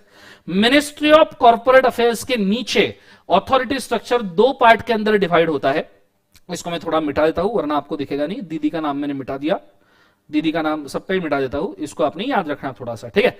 नहीं भी याद रखा तो कोई बहुत बड़ी बात नहीं है, एग्जाम में वो तुमको पूछेंगे नहीं कि चेयरमैन कौन था। ठीक है, फिर मिनिस्ट्री ऑफ कॉर्पोरेट अफेयर्स के बाद मैं इसको 2 पार्ट में डिवाइड करता हूं। एक आता है एडमिनिस्ट्रेशन एंड कंट्रोल वाला स्ट्रक्चर और दूसरा आता है जुडिशियल स्ट्रक्चर। मतलब मिनिस्ट्री ऑफ कॉर्पोरेट अफेयर्स सबसे अपेक्स अथॉरिटी, उसके नीचे एडमिनिस्ट्रेशन एंड कंट्रोल और दूसरा judicial, administration control judicial. Now administration control मतलब how companies act will work. किस तरीके से कंपनीज एक्ट चलेगा, ये एडमिनिस्ट्रेशन है कि भैया लोगों को कंपनी फॉर्मेशन में मदद करना, एलएलपी फॉर्मेशन में मदद करना, लोगों को ई फॉर्म्स फाइल करने के लिए मदद करना, फीस कलेक्ट करना, कंपनी बना के देना, लोगों को एडमिनिस्ट्रेशन, कंपनी कैसे चलाना है सिखाना, ये एडमिनिस्ट्रेशन वर्क है। लेकिन अगर कंपनीज एक्ट में कभी डिस्प्यूट हो जाए, डिस्प्यूट डिस्प्यूट पता है, डिस्प्यूट झगड़े हो जाते हैं ना दो दोस्तों के बीच में, गालियां गलौज करना शुरू कर देते हैं, मारा पीटी करना शुरू कर देते हैं, डिस्प्यूट, जैसे मुकेश अंबानी अनिल अंबानी के बीच में हो गया था डिस्प्यूट। क्लियर है कंसेप्ट सबको? तो जब डिस्प्यूट हो जाता है तो हमें जुडिशियल स्ट्रक्चर के ऊपर शिफ्ट करना पड़ता है। जुडिशियल स्ट्रक्चर मतलब नाम में ही है जजमेंटल। जजमेंटल मतलब डिस्प्यूट है, झगड़े हो रहे हैं, तो जजमेंटल स्ट्रक्चर पे हमको शिफ्ट करना जाएगा। सो अगर कंपनी आपको चलानी है तो एडमिनिस्ट्रेशन स्ट्रक्चर में आप रहिए, लेकिन कंपनी अगर आपको डिस्प्यूट से बाहर निकालनी है तो जुडिशियल स्ट्रक्चर में आपको जाना पड़ेगा। तो judicial authority, judgmental authority. Administration structure further divide होता है नियरली दो पार्ट्स के अंदर। एक एडमिनिस्ट्रेशन स्ट्रक्चर है फॉर एक्टिव कंपनीज और एक एडमिनिस्ट्रेशन स्ट्रक्चर है for you can say dormant companies. Dormant और you can also call them liquidated companies. What do you mean by dormant और लिक्विडेटेड मैं बताऊंगा। एक्टिव कंपनीज मतलब अभी जो कंपनीज चल रही है उनके लिए अगर कोई अपेक्स अथॉरिटी है, administration structure after ministry of corporate affairs, तो that is regional directors. Regional directors, regional director मतलब इंडिया में सेवन ऐसे डिफरेंट रीजन बना के रखे हैं। उन 7 डिफरेंट रीजन के लिए, हर एक रीजन के लिए एक रीजनल डायरेक्टर अपॉइंट किया है जो उस रीजन के एडमिनिस्ट्रेशन को ठीक से देखेगा। और उसी के नीचे रीजनल डायरेक्टर को हेल्प करने के लिए बनाए गए हैं आरओसीज। और इंडिया में 22 रजिस्ट्रार ऑफ कंपनीज है।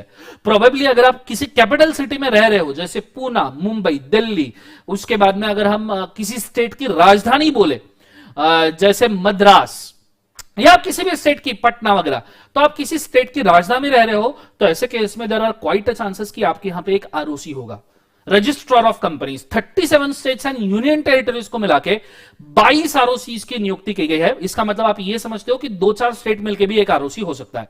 तो जरूरी नहीं है कि आपके स्टेट में होगा ही, but there are lot of chances कि अगर आप किसी कैपिटल सिटी में रह रहे हो तो आपके यहां पे एक आरओसी होगा ही होगा, registrar of companies. Sir what is registrar of companies? Registrar of companies मतलब जो ऐसा अथॉरिटी जो उस स्टेट के अंदर जितने, उस एरिया के अंदर जितने कंपनी रजिस्टर हुए उनका एक रजिस्ट्रार मेंटेन होता है कि भैया ये कंपनी महाराष्ट्र में बनी है तो हमारे रजिस्ट्रार में इसका एंट्री होगा, ये कंपनी महाराष्ट्र, ये आपके मध्य प्रदेश में बनी है तो हमारे रजिस्ट्रार में इसको लिखा होगा, ये दिल्ली टेरिटोरी में बनी है तो दिल्ली का हमारे पर, ये बिहार में बनी है तो पटना के पास हम इसको रखेंगे। तो यह है रजिस्ट्रार ऑफ कंपनी, जहां कंपनी बनने का रिकॉर्ड होता है और कंपनी का रिलेटेड हर रिकॉर्ड ये रजिस्ट्रार ऑफ कंपनी में बुखारा जाता है। ऐसे 22 आरओसीज है इंडिया में, रजिस्ट्रार ऑफ कंपनीज।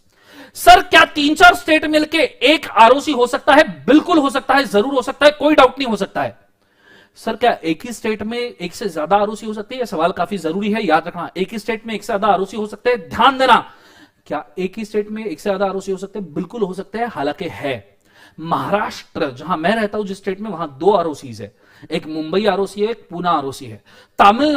तमिलनाडु में 2 आरओसी है, कोयंबतूर आरओसी है, चेन्नई आरओसी है। तो जहां कंपनी ज्यादा बनती है, जैसे महाराष्ट्र में Mumbai is a financial capital of India, तो ऑब्वियसली इंडिया में सबसे ज्यादा कंपनी अगर कहीं बनी होगी तो महाराष्ट्र में मुंबई में बनी होगी। इसलिए नंबर ऑफ आरओसीज मुंबई में आपको मुंबई की आरओसी अलग दिखेगी, महाराष्ट्र की और पूना की आरओसी अलग दिखेगी। इसी रीजन की वजह से ये चीज आपके दिमाग में फिट होनी चाहिए बच्चों। ये एक्टिव कंपनीज के लिए जो कंपनी चल रही है, पर जो कंपनीज अटक अटक के चल रही है या चल ही नहीं रही है, सिर्फ नाम के लिए बना के रखी है, बिजनेस कभी और शुरू करेंगे, या चलते आ रही थी पर अभी खत्म होने पे है, तो डॉर्मेंट मतलब जो स्लीपिंग कंपनी है, रजिस्टर्ड है पर काम कुछ नहीं कर रही, that is dormant company, dormant sleeping company. And liquidated जो अभी तक चलती आ रही थी पर अब खत्म होने पे है, उनके लिए किसी को अगर अथॉरिटी करके अपॉइंट किया जाता है तो लिक्विडेटर है।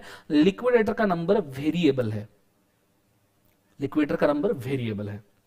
कॉन्सेप्ट समझ में आया? ये सिर्फ एडमिनिस्ट्रेशन स्ट्रक्चर के ऊपर मैं कमेंट कर रहा हूं, सिर्फ एडमिनिस्ट्रेशन स्ट्रक्चर पे, कि भाई एक्टिव कंपनी है तो रीजनल डायरेक्टर, 22 आरओसी, लिक्विडेटर का नंबर वेरिएबल है, क्योंकि लिक्विडेटर कोई भी बन सकता है। आपको खास बात बोलूं, इंडिया में लिक्विडेटर नॉर्मली चार्टर्ड अकाउंटेंट्स ही बनते हैं, क्योंकि लिक्विडेटर्स के लिए एक चीज बोलता हूं, अगर आप सुनना चाहो, आरडी मतलब रीजनल डायरेक्टर्स, आरडी जिन्होंने पूछा है it is a regional director. एक अगर चीज सुनना चाहो तो मैं बताऊं, जरा कमेंट के अंदर मुझे बताइएगा। कोई चीज सुनना चाहोगे फटाफट बताइए।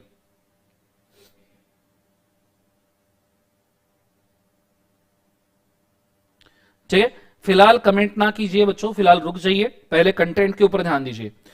अगर आपको सुनना है तो मैं आपको एक बात मस्त बोलता हूं, इंडिया में लिक्विडेटर बनने के लिए आपको एक एग्जाम पास करना पड़ता है। लिक्विडेटर बनने के लिए एक एग्जाम पास करना पड़ता है। ये एग्जाम कंडक्ट किया जाता है insolvency bankruptcy code, IBC code 2016 में एक एग्जाम किया जाता है कंडक्ट। आईबीसी कोड के अंदर एक एग्जाम कंडक्ट किया जाता है 2016। आईबीसी कोड एक लॉ है, IBC code insolvency bankruptcy code, शायद कुछ लोगों ने सुना होगा। इस कोड में एक एग्जाम कंडक्ट किया जाता है जिस एग्जाम को कहा जाता है आईपी टेस्ट। आईपी टेस्ट मतलब insolvency professional test. IP test insolvency professional test इसको कहा जाता है। आपको शायद यकीन नहीं होगा, इंसॉल्वेंसी प्रोफेशनलिज्म की टेस्ट ये जो है ये सिर्फ दे सकते हैं chartered accountants, company secretaries and CMS. ये तीन ही ऐसी इंस्टीट्यूशन है जो ये टेस्ट कंडक्ट करती है। तो ये टेस्ट को सिर्फ तीन है टाइप के लोग दे सकते हैं, एक तो सीए, सीएस, सीएमए। और ये टेस्ट पर पास करने के बाद यही लोग बन जाते हैं लिक्विडेटर। तो इंडिया में भैया लिक्विडेटर का बिजनेस भी जो है, बिजनेस लिक्विडेटर का, जिग्नेश को चाहिए बिजनेस, तो ये जो लिक्विडेटर का बिजनेस है ये सिर्फ सीए, सीएस, सीएमए कर सकते हैं, क्योंकि ये टेस्ट ही सिर्फ सीए, सीएस, सीएमए दे सकते हैं। तो हमें काम मिल रहा है, काम मिल रहा है, पैसा ही पैसा होगा। और आपको शायद नहीं पता 2016 के बाद ये मेन स्ट्रीम प्रोफेशन बना है। मतलब चार्टर्ड अकाउंटेंट इसके अंदर मेन स्ट्रीम प्रैक्टिस करते हैं। जैसे आप इनकम टैक्स की प्रैक्टिस करते हो वैसे ही insolvency is a mainstream practice. जैसे अगर आपने 100 करोड़ की कंपनी लिक्विडेट कर दी तो आपको सूद का 3-4% तक के कमीशन मिलेगा। 100 करोड़ का 3-4% मतलब जिंदगी बन जाएगी एक ही केस सल्टाने के बाद। पर आपको 100 करोड़ की कंपनी तक पहुंचने के लिए थोड़ा समय लगेगा, थोड़ा एक्सपीरियंस लगेगा।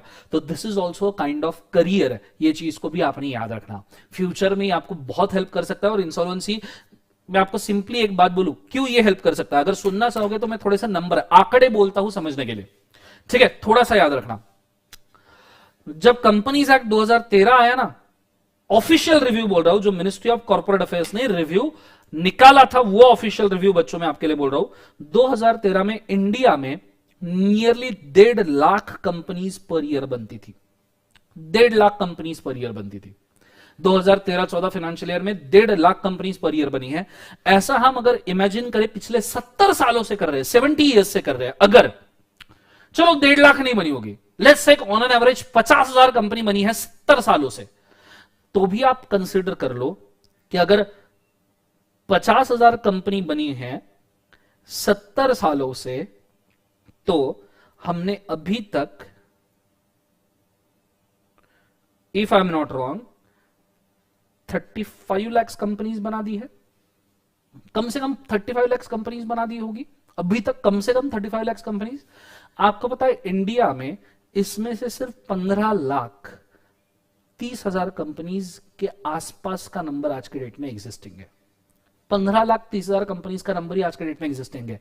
ये तो मैं मिनिमम ले रहा हूं, मिनिमम 35 लाख कंपनीज हमने पिछले 70 साल में अगर बनाई होगी तो आज के डेट में हमारे पास सिर्फ 15,30,000। लेकिन जहां तक कि मेरा रिकॉर्ड कहता है हमने अभी तक के on an average lakh company per year के हिसाब से देखा था तो नियरली 70 से 80 लाख कंपनी इंडिया में बनी है। फिर भी ये मिनिमम नंबर मैं आपको बोल रहा हूं सेटिस्फैक्शन के लिए कि 35 में से सिर्फ 15,30,000 कंपनी अभी एग्जिस्टिंग है, मतलब 20 लाख कंपनीज बैंकरप्ट हो चुकी है।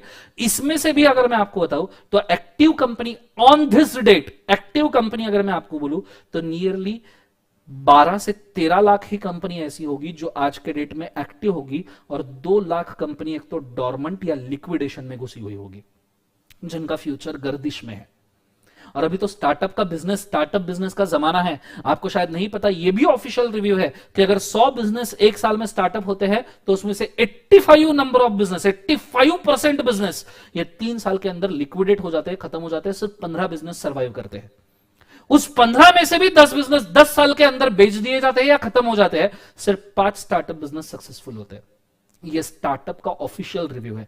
तो 15,30,000 में से 13 लाख कंपनीज अभी एक्टिव है जिनको ये संभाल रहे हैं। 2 लाख कंपनीज अभी लिक्विडेशन में होगी। पर आपने एक नंबर के ऊपर ध्यान देना चाहिए। अगर मैं मिनिमम 35 बोलूं, जो एक्चुअल आंकड़ा नहीं है, जो तो हाफ ही कंसिडर कर रहा हूं, नियरली अगर मैं बोलूं तो 35 में से 20 लाख कंपनी पिछले 70 साल में गायब हो चुकी है। अगर गायब हो चुकी है तो भैया वो कंपनी लिक्विडेट करना भी तो बहुत बड़ा बिजनेस है। हम तो सीए है, पैसा चाहे बनाने से आए या पैसा चाहे लिक्विडेट करने से आए, पैसा आना जरूरी है। कंसेप्ट समझ में आया? ये भी बिजनेस है भैया, जिग्नेस बिजनेस, जहां पैसा वहां बिजनेस, काम खत्म। तो भैया कंपनी लिक्विडेट करना भी बहुत बड़ा बिजनेस है, और ये तो मिनिमम है। इमेजिन करो 70 लाख कंपनी, जैसे मैं रिव्यू बोल रहा हूं 70 लाख कंपनी बनी है, और 70 लाख में से सिर्फ 15 लाख कंपनी एग्जिस्टिंग है। तो आप इमेजिन करो नियरली 55 लाख कंपनीज पिछले 70 साल में लिक्विडेट हुई है, तो कितने बड़े अमाउंट का ये बिजनेस होगा। ये चीज को आपने याद रखना, क्लियर है? तो इसको हल्के में मत लेना, सर ये बिजनेस कौन करेगा, कंपनी खत्म। भैया कंपनी खत्म करने का बिजनेस ही मेन स्ट्रीम बिजनेस है, क्योंकि जितनी बनती है उससे ज्यादा तो डूबती है। ये तो आपको ही पता है, ये तो लॉजिकल है, जितनी बनेगी उससे ज्यादा तो डूबेगी।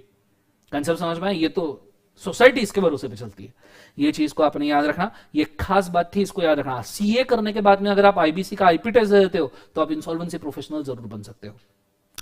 समझ में आ रहा है पक्का? कैसा लगा ये चीज मेरे को बताना कमेंट के अंदर। फिर मैं एक और भारी चीज आपको दिखा दूं, पहले कमेंट के अंदर बताइए समझ में आया कि मैंने आपको क्या बोला। ये career wise knowledge wise mix करके दे दिया मैंने आपको, ठीक है? और ये आईबीसी लॉ जो है ना, आईबीसी लॉ, ये सीए फाइनल पे अपने सिलेबस में है। सीए फाइनल पे इस लॉ को मैं खुद पढ़ाता हूं, इंसॉल्वेंसी बैंकरप्सी कोड 5 से 7 लेक्चर्स लेता हूं इंसॉल्वेंसी बैंकरप्सी कोड के ऊपर, पूरा गले के अंदर। क्लियर कंसेप्ट सबको? हाँ है ना? तो कैसा लगा मुझे एक बात बताना, समझ में आया क्या? और अगर ये समझ में आया तो एक और जबरदस्त चीज मैं आपको दिखा दूं, हाथ के कंकड़ को आरसी क्यों और पढ़े लिखे को फारसी क्यों। कहावत आपने सुनी होगी, नहीं सुनी होगी, नालायको जाने दो, कोई दिक्कत नहीं, कहावत नहीं सुनी, जरूरी नहीं है हर बार कहावत सुनना। मैं आपको खोल के दिखा देता हूं मिनिस्ट्री ऑफ कॉर्पोरेट अफेयर्स की साइट, क्योंकि आप तो बैन साइट्स के ऊपर घूमते रहोगे।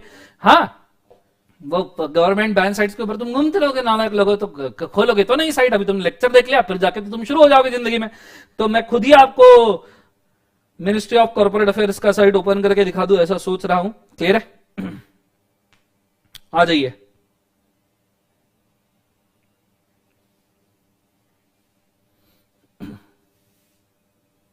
yamca.gov.in, ये है मिनिस्ट्री ऑफ कॉर्पोरेट अफेयर्स का वेबसाइट, लाइव वाला वेबसाइट, ठीक है?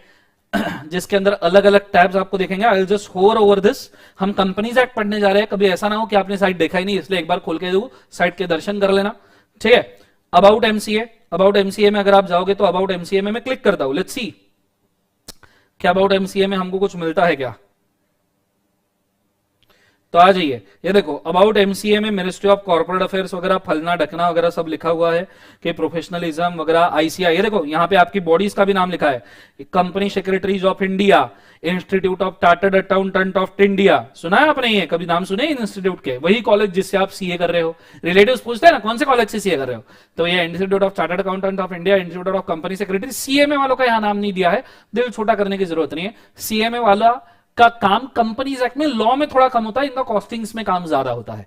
क्लियर है? पर आईसीएसआई और आईसीआई वालों का बहुत तगड़ा काम होता है, इसलिए उनके नाम देखे रखे कि इन इंस्टीट्यूट के साथ हम काम कर रहे हैं। ये अबाउट एमसीए में ही लिखा है। क्लियर है सबको? हाँ है ना? दूसरी बात इसके अंदर दिए देखो एक्ट और रूल्स। एक्ट और रूल्स में आप जाओगे, देखो कंपनीज एक्ट एमसीए मैनेज करता है, limited liability partnership act MCA manage करता है, इंसॉल्वेंसी बैंकरप्सी कोड आईबीसी मैंने आपको बोला था, देखो ये आईबीसी कोड ये मैनेज करता है, कंपटीशन एक्ट ये मैनेज करता है, पार्टनरशिप एक्ट मैनेज करता है, chartered accountant act 1949, company secretaries act 1980, secretaries regulation 1860, companies donation national fund, accounting standard, other circulars. तो ये इतने act ministry of corporate affairs manage करता है। फिर my work space, my services में, अब ये बहुत बड़ा चीज है, माय सर्विसेज के अंदर आपको सभी वो चीजें मिलेगी जो आपको चाहिए। अगर आपको किसी कंपनी को ढूंढना है तो आपको माय सर्विसेज में मिलेगा, किसी डायरेक्टर को ढूंढना है माय सर्विसेज में मिलेगा, किसी भी चीज का आपको एलएलपी फॉर्म करना है, कंपनी फॉर्म करना है, तो ये सब चीजें आपको काम में आएगी। जितनी भी चीजें दी है ना, ये सब चीजें आपको काम में आएगी माय सर्विसेज में। फिर डाटा एंड रिपोर्ट्स, और फिर आते हैं कॉन्टैक्ट। कॉन्टैक्ट में ये हमारे काम की चीज है, मिनिस्ट्री ऑफ कॉर्पोरेट अफेयर्स। फिर दिया है लिस्ट ऑफ हेडक्वार्टर्स, फिर दिया है रीजनल डायरेक्टर। ये देख रहे हो रीजनल डायरेक्टर, जहां पे मैं होवर कर रहा हूं दैट इज रीजनल डायरेक्टर। अगर हम रीजनल डायरेक्टर पे क्लिक करें तो इमीडिएटली आपका शुरू हो जाएगा बच्चों रीजनल डायरेक्टर वाला एरिया, ठीक है? और आप देखिएगा के ग्रेवियन सेल खुल गया गलती से, रुक जा रे भाई,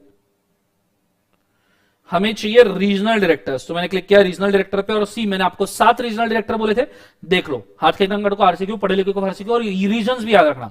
ईस्टर्न रीजन, ईस्टर्न रीजन मतलब मेघालय, आसाम, मेघालय, मणिपुर, मिजोरम, त्रिपुरा, नागालैंड, क्लियर है कंसेप्ट, अरुणाचल, ये ईस्टर्न रीजन वाले एरियाज है, इनके लिए जो रीजनल डायरेक्टर है वो बैठते हैं। या कोलकाता वेस्ट बंगाल, ये भी रीजनल डायरेक्टर्स के अंदर आएगा, तो ये बैठते हैं भैया कोलकाता में, जिनका नाम है निजाम पैलेस, निजाम पैलेस में बैठते हैं, दैट इज श्री डी भानोपाध्याय। फिर सदर्न रीजन मतलब साउथ इंडिया, पता ही होगा, कर्नाटका, तमिलनाडु, उसके बाद में तेलुगु, हैदराबाद वगैरह वगैरह सिटीज, केरला, तो उनके लिए डॉक्टर के त्रिमुलानिमुर्थु, अभी मेरे को नाम नहीं लेते आ रहा, मेरे वेरी सॉरी फॉर दिस।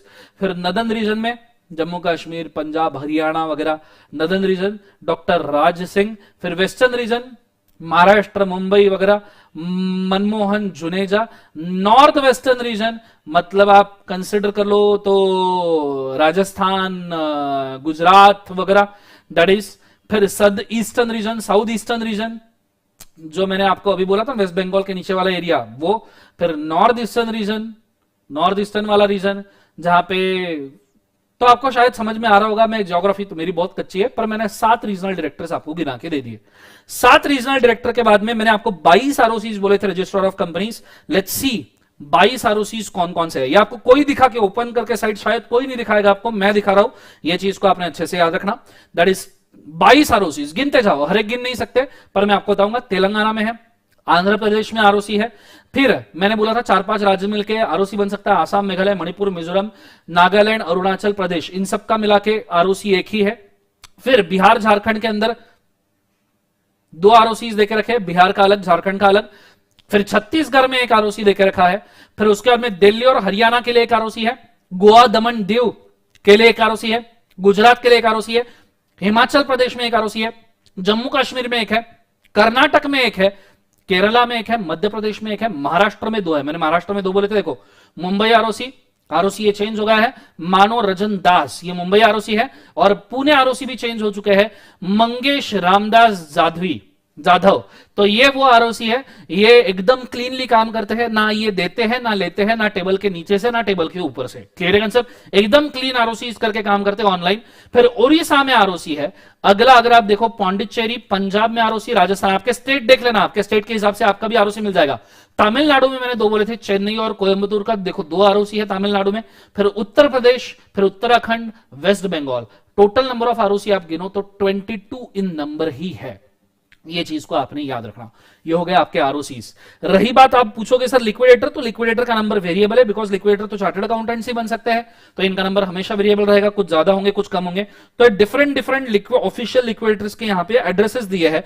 किसी को अगर खुद की कंपनी बंद करनी है तो ये ऑफिशियल लिक्विडेटर्स के पास में जाके खुद की कंपनी बंद करने की प्रोविजन कर सकते हैं। क्लियर है, इनका नंबर कम ज्यादा कभी ना कभी हो सकता है। ये होने के बाद वापस मैं आता हूं मेरे चार्ट पे, थोड़ा पानी पी लू। कैसा लगा ओपन करके? आप खुद भी ये साइट के ऊपर विजिट कर सकते हो, समझ में आएगा मुझे कमेंट में बताइए एक बार।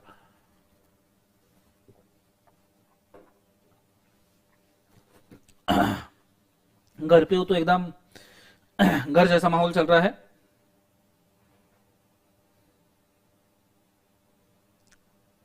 चल, मैंने आईबीसी का एग्जाम नहीं दिया क्योंकि मेरे को कंपनी लिक्विडेशन करना था। मैं टीचर हूं तो मैं टीचर ही बने रहना चाहता हूं, तो मैं एग्जाम देके क्या करूं बच्चों। ठीक है, तो अपन टीचिंग से रिलेटेड जो भी करना है वो सब कर लेते हैं। ठीक है, चलो ये हो गया आपका भैया एडमिनिस्ट्रेटिव एंड कंट्रोल अथॉरिटी। अब मैं आता हूं जुडिशियल पे। ठीक है, एडमिनिस्ट्रेशन कंट्रोल किस तरीके से कंपनी लॉ चलेगा ये मैंने आपको दिखा दिया, समझ में आया होगा तो बहुत अच्छी बात है। प्रैक्टिकली दिखाया कि क्या चल रहा है, प्रैक्टिकली मतलब एक प्रैक्टिकल टच। जब आर्टिकलशिप में जाओगे तो आपको ये सब चीजें पता होगी कि दर्शन सर ने आरओसी दिखाए थे, दर्शन सर ने ये सब चीजें ऑलरेडी बताई थी। अब जुडिशियल, जुडिशियल यहां से मैं कट करता हूं क्योंकि मेरे को थोड़ा स्पेस का जरूरत पड़ेगा। I need space, I need space. ठीक है, आ जाइए। सो हम जा रहे हैं जुडिशियल अथॉरिटीज में। जुडिशियल अथॉरिटीज मतलब झगड़े हो गए, टंटे हो गए, भांडन हो गए, तो कंपनीज एक्ट में आता है एनसीएलटी। एनसीएलटी के इंडिया में 19 बेंचेस है। एनसीएलटी एक ही होता है पर उसके बेंचेस होते हैं 19 बेंचेस, मतलब अलग अलग एनसीएलटी के कोर्ट्स। इंडिया में 19 बेंचेस है एनसीएलटी के। एनसीएलटी ने भी आपकी दलील नहीं मानी, जैसे पूना कोर्ट में अगर आप गए और पूना कोर्ट वाले ने भी अगर आपकी दलील नहीं मानती तो आप जाते हो भैया बॉम्बे हाई कोर्ट में, बॉम्बे हाई कोर्ट भी नहीं मानते तो जाते हो सुप्रीम कोर्ट में। उसी तरीके से पहले आप जाओगे एनसीएलटी में, एनसीएलटी अगर आपकी बात नहीं सुनता तो नैकलैट में, NCLT national company law tribunal, comment में लिखना सबने बाकायदा पूरे फुल फॉर्म के साथ, नहीं तो याद नहीं रहेगा। National company law tribunal, national company law appellate tribunal, national company law tribunal, national company law appellate tribunal. So national company law tribunal, national company law appellate tribunal, NCLT, NCLAT. NCLAT के भी 19 benches है India में, और फिर उसके बाद में अगर आपको अपील करनी है तो you will directly go to supreme court. Companies act में हाई कोर्ट नहीं आते, कंपनीज एक्ट में हाई कोर्ट नहीं आते। एनसीएलटी, नैकलैट, सुप्रीम कोर्ट, ये एनसीएलटी और नैकलैट को ही आप दर्जा दे दो हाई कोर्ट के आसपास का दर्जा, सेम पावर्स होते हैं। तुमको तुम्हारे वाले या वाली की कसम, बाबू सोना पिकाचू की कसम, मेले बाबू ने थाना थाया क्या उसकी कसम, अगर तुमने नहीं लिखा तो तुम्हारा बाबू तभी थाना थाएगा ही नहीं। ये चीज तो भी तुमने याद रखना, क्लियर है तब तो ये चीज तो तुमने याद रखना, तुम्हारा बाबू थाना ही नहीं थाएगा अगर तुमने नहीं लिखा तो। So NCLT 19 benches, NCLAT same high court के पावर है, फिर स्ट्रेट अवे एक ही सुप्रीम कोर्ट है इंडिया में, उसके पास आप खुद का डिस्प्यूट लेके जा सकते हो। ये है कंपनीज एक्ट का अथॉरिटी स्ट्रक्चर। सर इधर की साइट तो ओपन करके दिखा दी, इधर की भी ओपन करके दिखाओ। साइट ओपन करने में बड़ा इंटरेस्ट है नहीं तुमको, जिंदगी में तुम अलग अलग साइट ही जानते रहो। शानदार, जबरदस्त, हर बंदा यहां पे लिख रहा है national company law tribunal, appeal tribunal, जबरदस्त, मजा आ गया देख के। ऐसा मेहनत करने वाला इंसान चाहिए, ऐसी अगर मेहनत करे ना कमेंट्स में तो आदमी पास होने के सिवा दूसरा ऑप्शन जिंदगी में बचेगा नहीं, पास ही होना पड़ेगा, झक मार के पास होना पड़ेगा, तुमको कोई रोक नहीं पाएगा। फिर आ जाओ, एनसीएलटी की वेबसाइट भी ओपन करके दिखा दो, दुनिया तुम्हारी खुश हो जाएगी। सब प्रैक्टिकली, ये है भैया नेशनल कंपनी लॉ ट्रिब्यूनल की website, live digital India initiative के अंदर इसको लाइव किया गया है। और जो हमारे एनसीएलटी के चेयरमैन है भाई साहब, 2013 कंपनीज एक्ट जब से बना है तब से भैया यही चेयरमैन है, महेश बाबू, महेश मित्तल कुमार, ये हमारे एनसीएलटी के चेयरमैन है। आपको यकीन नहीं होता, एनसीएलटी के चेयरमैन बनने के लिए ना जिंदगी जहन्नुम हो जाती है। एक तो आप सुप्रीम कोर्ट के जस्टिस होनी चाहिए या हाई कोर्ट के आप चीफ जस्टिस होने चाहिए 5 साल तक के, तब जाके आप एनसीएलटी के चेयरमैन बन सकते हो। खतरनाक चीज है जिंदगी के अंदर, याद रखना। एनसीएलटी हमको सीए फाइनल लेवल पे आएगा, सीए फाइनल में सेक्शन 407 से 4 ना हाँ 407 से 434 एनसीएलटी चैप्टर है, सेक्शन 407 से 434 हम सीए फाइनल में पढ़ेंगे एनसीएलटी क्या होता है, टेंशन लेने की जरूरत नहीं है। तो ये भैया महेश मित्तल कुमार जी चेयरमैन है एनसीएलटी के, और ये एनसीएलटी का वेबसाइट है अबाउट एनसीएलटी, यहाँ पे इन्होंने लिख के रखा है, कभी आप चाहो तो इसको चेक कर सकते हो। मैंने आपको बताया था कि नियरली 19 बेंचेस है,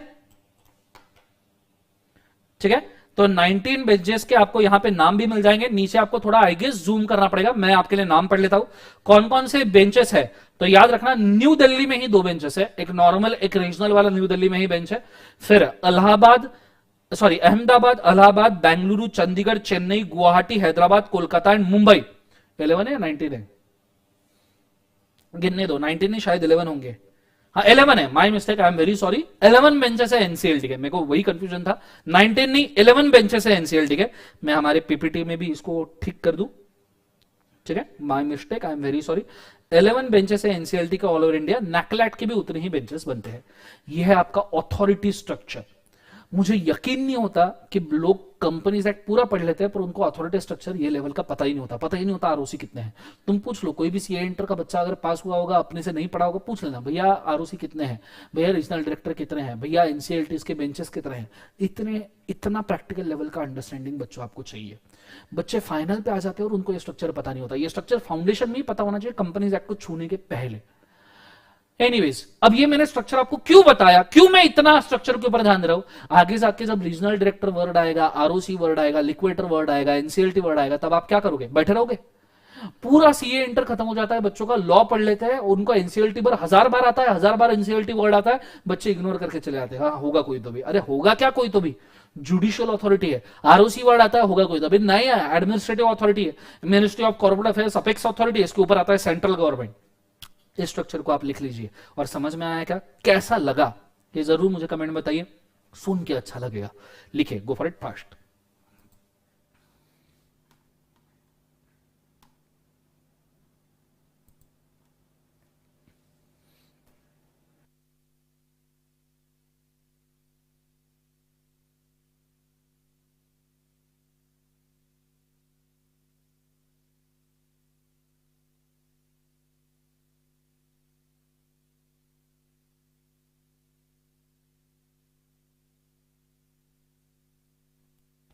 कुलदीप ईडी एनफोर्समेंट डायरेक्टर होता है, वो prevention of money laundering act में आता है, सीए फाइनल पे आएगा।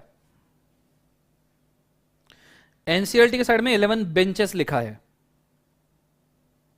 Thank you so much guys, thank you so much Ruchita, Sunita, Ketan, Bhuvan, Bhuvana,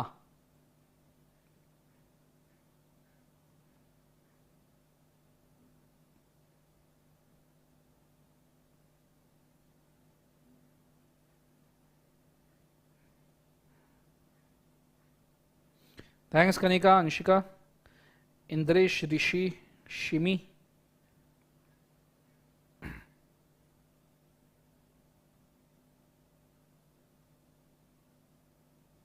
articleship के लिए सोर्स होना जरूरी नहीं है बेटा, कहीं पे भी आर्टिकलशिप कर लो, टैलेंट होना जरूरी है। सोर्स के फायदा नहीं होता, टैलेंट से जरूर होता है।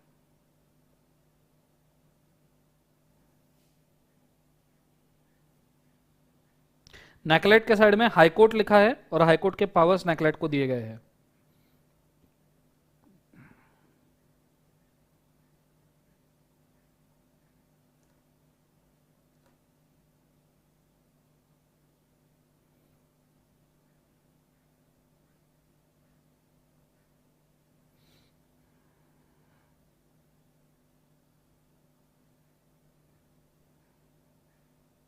Thank you so much Anuja.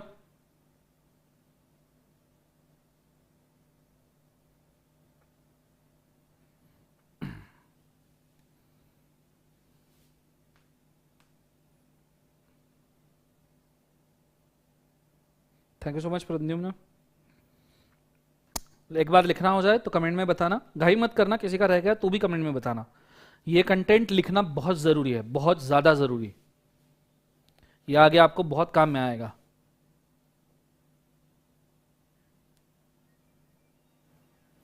बेटा जीएम जादव कोर्स परचेस किया है तो अभी शिपिंग शुरू होगा 1-2 दिन में, और आपको 10 तारीख तक आई गेस पहुंच जाएगा। और नए वीडियोस अभी तक तो यूट्यूब पे ही चलेंगे, अगले 10-15 दिन तक कंटिन्यूअसली जीएम जादव यूट्यूब पे ही लेक्चर्स चलते जाएंगे। फिर उसके बाद में आपको ऑनलाइन डाउनलोड मिल जाएगा, शेयर मिल जाएगा लिंक का। तो डेली आप अभी अगले 10 दिन तक तो सवेरे 10 बजे आ जाओ, फिर आपको number of lectures online download में धीरे धीरे मिलते जाएंगे, एक एक एक एक करके। डोंट वरी, फिलहाल आपको यूट्यूब पे ही करना है जीएम जादव अगले 10 लेक्चर्स। फिर उसके बाद जो बचे हुए हैं नियरली 65 लेक्चर्स वो आपको करने पड़ेंगे इसमें।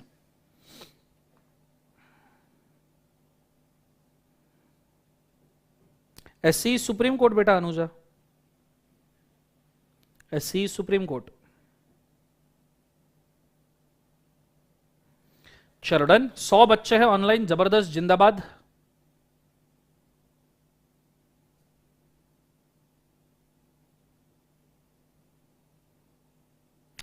किसी का रह गया तो मुझे बोलना, लिखना हो गया है तो मैं आगे बढ़ता हूं।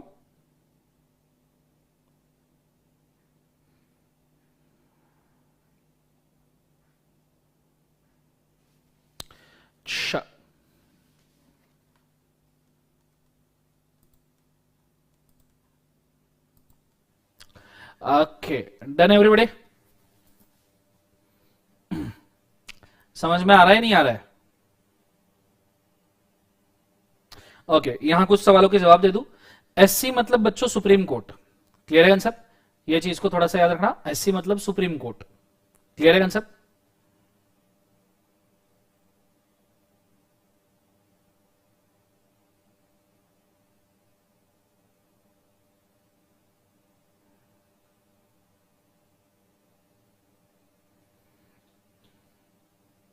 डन एवरीबॉडी, अब मैं बढ़ता हूं आगे। Now we need to go to the next वाला सिचुएशन जो इसके बाद आता है। मैं इसको क्लोज कर दूं। ये हम अब कंपनीज एक्ट में घुस चुके हैं। अब आज हम छुएंगे, देखो कितनी 4 चीजें पढ़नी थी। हिस्ट्री वो हमने पेंडिंग रखा है, कॉन्स्टिट्यूशनल वैलिडिटी हो गया, ऑथोरिटी स्ट्रक्चर हो गया। Now what is required? Chapter structure, कि कंपनीज एक्ट में चैप्टर कितने हैं। अब हम कंपनीज एक्ट के चैप्टर पढ़ेंगे। तो कंपनीज एक्ट के चैप्टर कुछ इस प्रकार है, ठीक है? अब ये थोड़ा समझना थोड़ा सा मुश्किल जाएगा, थोड़ा सा हैपनिंग वाला एरिया है। और अच्छा सोचना नालायक को, गंदी चीजें मत सोचना, फिर बोलते हो दर्शन सर क्या क्या बोलते हैं ना। मैं बता रहा हूं चैप्टर के नाम बनाने के हिसाब से, वहां कमेंट के अंदर खै खै की क्यों मत शुरू कर देना इमीडिएटली। कंपनीज एक्ट के जो 29 चैप्टर में उसमें से 10 चैप्टर का आपको स्ट्रक्चर दे रहा हूं। 10 में से पहला चैप्टर तो प्रिलिमिनरी है, बेसिक से प्रीएम्बल है, तो वो चैप्टर तो सबको पता है कि पहला चैप्टर प्रीएम्बल प्रिलिमिनरी बेसिक होता है, उसको छोड़ दो। बचे हुए जो 9 चैप्टर है उसको मैंने 3 पार्ट में डिवाइड किया है। फिलहाल ऊपर 2 आएगा, नीचे 1 पार्ट आएगा। 3 डिफरेंट पार्ट में 9 चैप्टर डिवाइडेड है, 3-3 चैप्टर हर एक पार्ट में, 3 त्रिक 9, 3 तीजा 9, जिसमें पहला चैप्टर, पहला एरिया, पहला कैटेगरी आता है बनाना, मतलब कंपनी को बनाना, कंपनी को बनाना, कंपनी को बिल्टअप करना। फिर दूसरा कैटेगरी आता है कंपनी को चलाना। भैया बन तो गई, चलाओ तो सही। कंपनी का सिर्फ बनाने के लिए बनी क्या? शोपीस था? शोपीस तो नहीं था, तो चला के दिखाओ। तो बनाना, चलाना। और फिर तीसरा आता है, विल सी दैट, पहले तो ये 2 को खत्म कर देंगे। फिर बनाने के अंदर पहले 3 चैप्टर आते हैं, बनाना, बुलाना, लगाना। ठीक है, तो मेरे साथ में सबने एक्शन करना। अब यहां पे put your hands up in the air, सब जन खुद के हाथ, मोबाइल सामने रख दो, कंप्यूटर के सामने, लैपटॉप के सामने बैठे हो तो वैसे ही बैठ जाओ, हाथ फ्री कर लो। हाथ मुझे फ्री चाहिए, ठीक है? अजीब अजीब चीजों में हाथों को यूज ना करो, पूरे हाथ मुझे फ्री चाहिए जिंदगी में, ठीक है? और सभी लोग एक्शन करेंगे बाकायदा। किसी को रिकॉर्डिंग करनी है तो कर लेना, इसको कहीं पे पोस्ट करना है, खुद के हिसाब से पोस्ट करना है, कर लेना। पर ये चीज आपको याद होनी चाहिए, 10 के 10 चैप्टर आगे मैं आपको याद करवा रहा हूं इमीडिएटली, अभी इसी वक्त क्लास खत्म होने के पहले 10 के 10 चैप्टर याद कराओ। जिसको याद करना है मेरे साथ एक्शन करना, जिसने एक्शन नहीं किए उसका बाबू थाना नहीं थाएगा, ये चीज को भी याद कर लेना। क्लियर है कंसेप्ट? चलो, put your hands up in the air, पूरे के पूरे हाथ मेरे को, हाथ में हाथ दिखने चाहिए मेरे को, सबके हाथ। कमेंट्स में बताओ हाथ ऊपर करके रखे हैं जिंदगी में, बिजी मत रखना कोई भी हाथ, ठीक है? लेट्स गो, ना लेफ्ट ना राइट, लेट्स गो। सो पहले 3 चैप्टर याद करने, पहले 3, पहले कैटेगरी के पहले 3 चैप्टर। बनाना, कंपनी बना रहे, बनाना, बनाओ बनाओ बनाओ, बहुत बढ़िया। एक्शन करना है, तुम अकेले बैठे हो फिर भी एक्शन करना है, घर वाले तुमको देख रहे होंगे ये कैसी हरकतें कर रहा है, फिर भी करना है। पढ़ाई करने के लिए पागल बनना जरूरी है। और आपको याद रखना, जिंदगी में सक्सेसफुल वही लोग होते हैं जो थोड़े से पागल होते हैं, पूरे नहीं, थोड़े से ही। पूरे मत पागल बन जाना, थोड़े से पागल होते हैं वही जिंदगी में सक्सेसफुल होते हैं। मैं तो पागल हुई, मैं तो एक्सेप्ट करता हूं, आधे चार्टर्ड अकाउंटेंट इंडिया के पागल है, मैं एक्सेप्ट करता हूं, क्योंकि यही सक्सेसफुल होते हैं। क्लियर है? तो थोड़ा पागलपन कर लो। बनाना, ठीक है? बनाना, बनाओ जरा जिंदगी में, बनाना। फिर दूसरा बुलाना, बुलाओ बुलाओ बुलाना, बनाना, बुलाना, लगाना। क्लियर है सबको? हाँ है ना? सो बनाना, बुलाना, लगाना। क्लियर है सबको? हाँ है ना? ये पहले 3 चैप्टर है। सर कैसी हरकतें कर रहे हो? इससे ही तुमको चैप्टर का नाम याद होगा, मेरी गारंटी है, याद रखना, एक्सपीरियंस है पूरे 8-9 साल का। बनाना, बुलाना, लगाना, ठीक है? कमेंट में भी आप लिख सकते हो बनाना, बुलाना, लगाना, पहले 3 चैप्टर, ठीक है? बनाना मतलब कंपनी का इनकॉर्पोरेशन, कंपनी का इनकॉर्पोरेशन। बनाना, बुलाना मतलब you need to invite to public, invitation for capital, invitation बुलाना पड़ेगा ना यार। कैपिटल कैसे लगाएंगे? लगाना, हम कैपिटल कंपनी में लगाते हैं, भांडवल कंपनी में लगाते हैं। बनाना, बुलाना, लगाना, इनकॉर्पोरेशन, इनविटेशन, कैपिटल, बनाना, बुलाना, लगाना। कंसेप्ट समझ में आया? इनकॉर्पोरेशन, इनविटेशन, कैपिटल, कंसेप्ट समझ में आया? सब लिखेंगे, जबरदस्त, जिंदाबाद। फिर चलाना, चलाने में 3 कैटेगरीज, बनाना, बुलाना, लगाना, इनकॉर्पोरेशन करना कंपनी का, इन्विटेशन करना, कैपिटल लगाना। क्लियर है? इन्विटेशन मतलब इनवाइट करना, भैया पैसे दो, पैसे दो, पैसे दो, सबसे पैसे, इन्विटेशन तो देना पड़ेगा ना, भैया पैसे तो दो, इन्विटेशन। तो इन्विटेशन, प्रोस्पेक्टस जिसको कहा जाता है, आपने प्रोस्पेक्टस सुना होगा, प्रोस्पेक्टस, इन्विटेशन, तो ये प्रोस्पेक्टस वाला चैप्टर है। इन्विटेशन को मैं एक और वर्ड से लिखना चाहूंगा, प्रोस्पेक्टस। क्लियर है? सो बनाना, बुलाना, लगाना। चलाने में 3, डालना, चार्ज करना, मैनेज करना। डालना, एक्शन पहले बनाना, बुलाना से। बनाना, मैं इस साइड हो जाता हूं, मतलब ये 3 ओपन रहेंगे। बनाना, बुलाना, एक्शन करने हैं सबने। बनाना, बुलाना, लगाना, डालना। अब हम क्या डालते हैं कंपनी में? तुम गलत चीजें मत सोचो, नालायक लोगों, कतई बेशरम हरकतें वालों, बैन साइट वालों, बैन साइट्स के प्रेमी लोगों, चुप, बिल्कुल कोई गलत हरकत नहीं, चुप। बनाना, बुलाना, लगाना, डालना। हम क्या डालते हैं? हम कंपनी में क्या डालते हैं? तो भैया हम कंपनी में डालते हैं डिपॉजिट। तुम अजीब चीजें ना सोचना, जिंदगी में बहुत फटके खाओगे, नालायक इंद्रेश, ध्यान देना। सो डालना, डिपॉजिट डालते हैं। चार्ज करना, कंपनी जब लोन लेती है ना तो असेट चार्ज होती है, charges on asset. Charges on asset, clear है, डालना, चार्ज करना, हमने असेट्स को चार्ज किया है भैया कंपनी के, चार्जेस ऑन असेट, हमने लोन लिया, असेट को चार्ज कर दिया, फिक्स चार्ज, फ्लोटिंग चार्ज कभी सुना होगा, चार्जेस ऑन असेट, डालना, चार्ज करना, मैनेज करना। मैनेज करना मतलब अब तुमने भैया देखो बना ली, पैसा बुला लिया, कैपिटल लगा लिया, डिपॉजिट मंगवा लिया, असेट को चार्ज करके लोन ले लिया, अबे कंपनी तो चलाओ।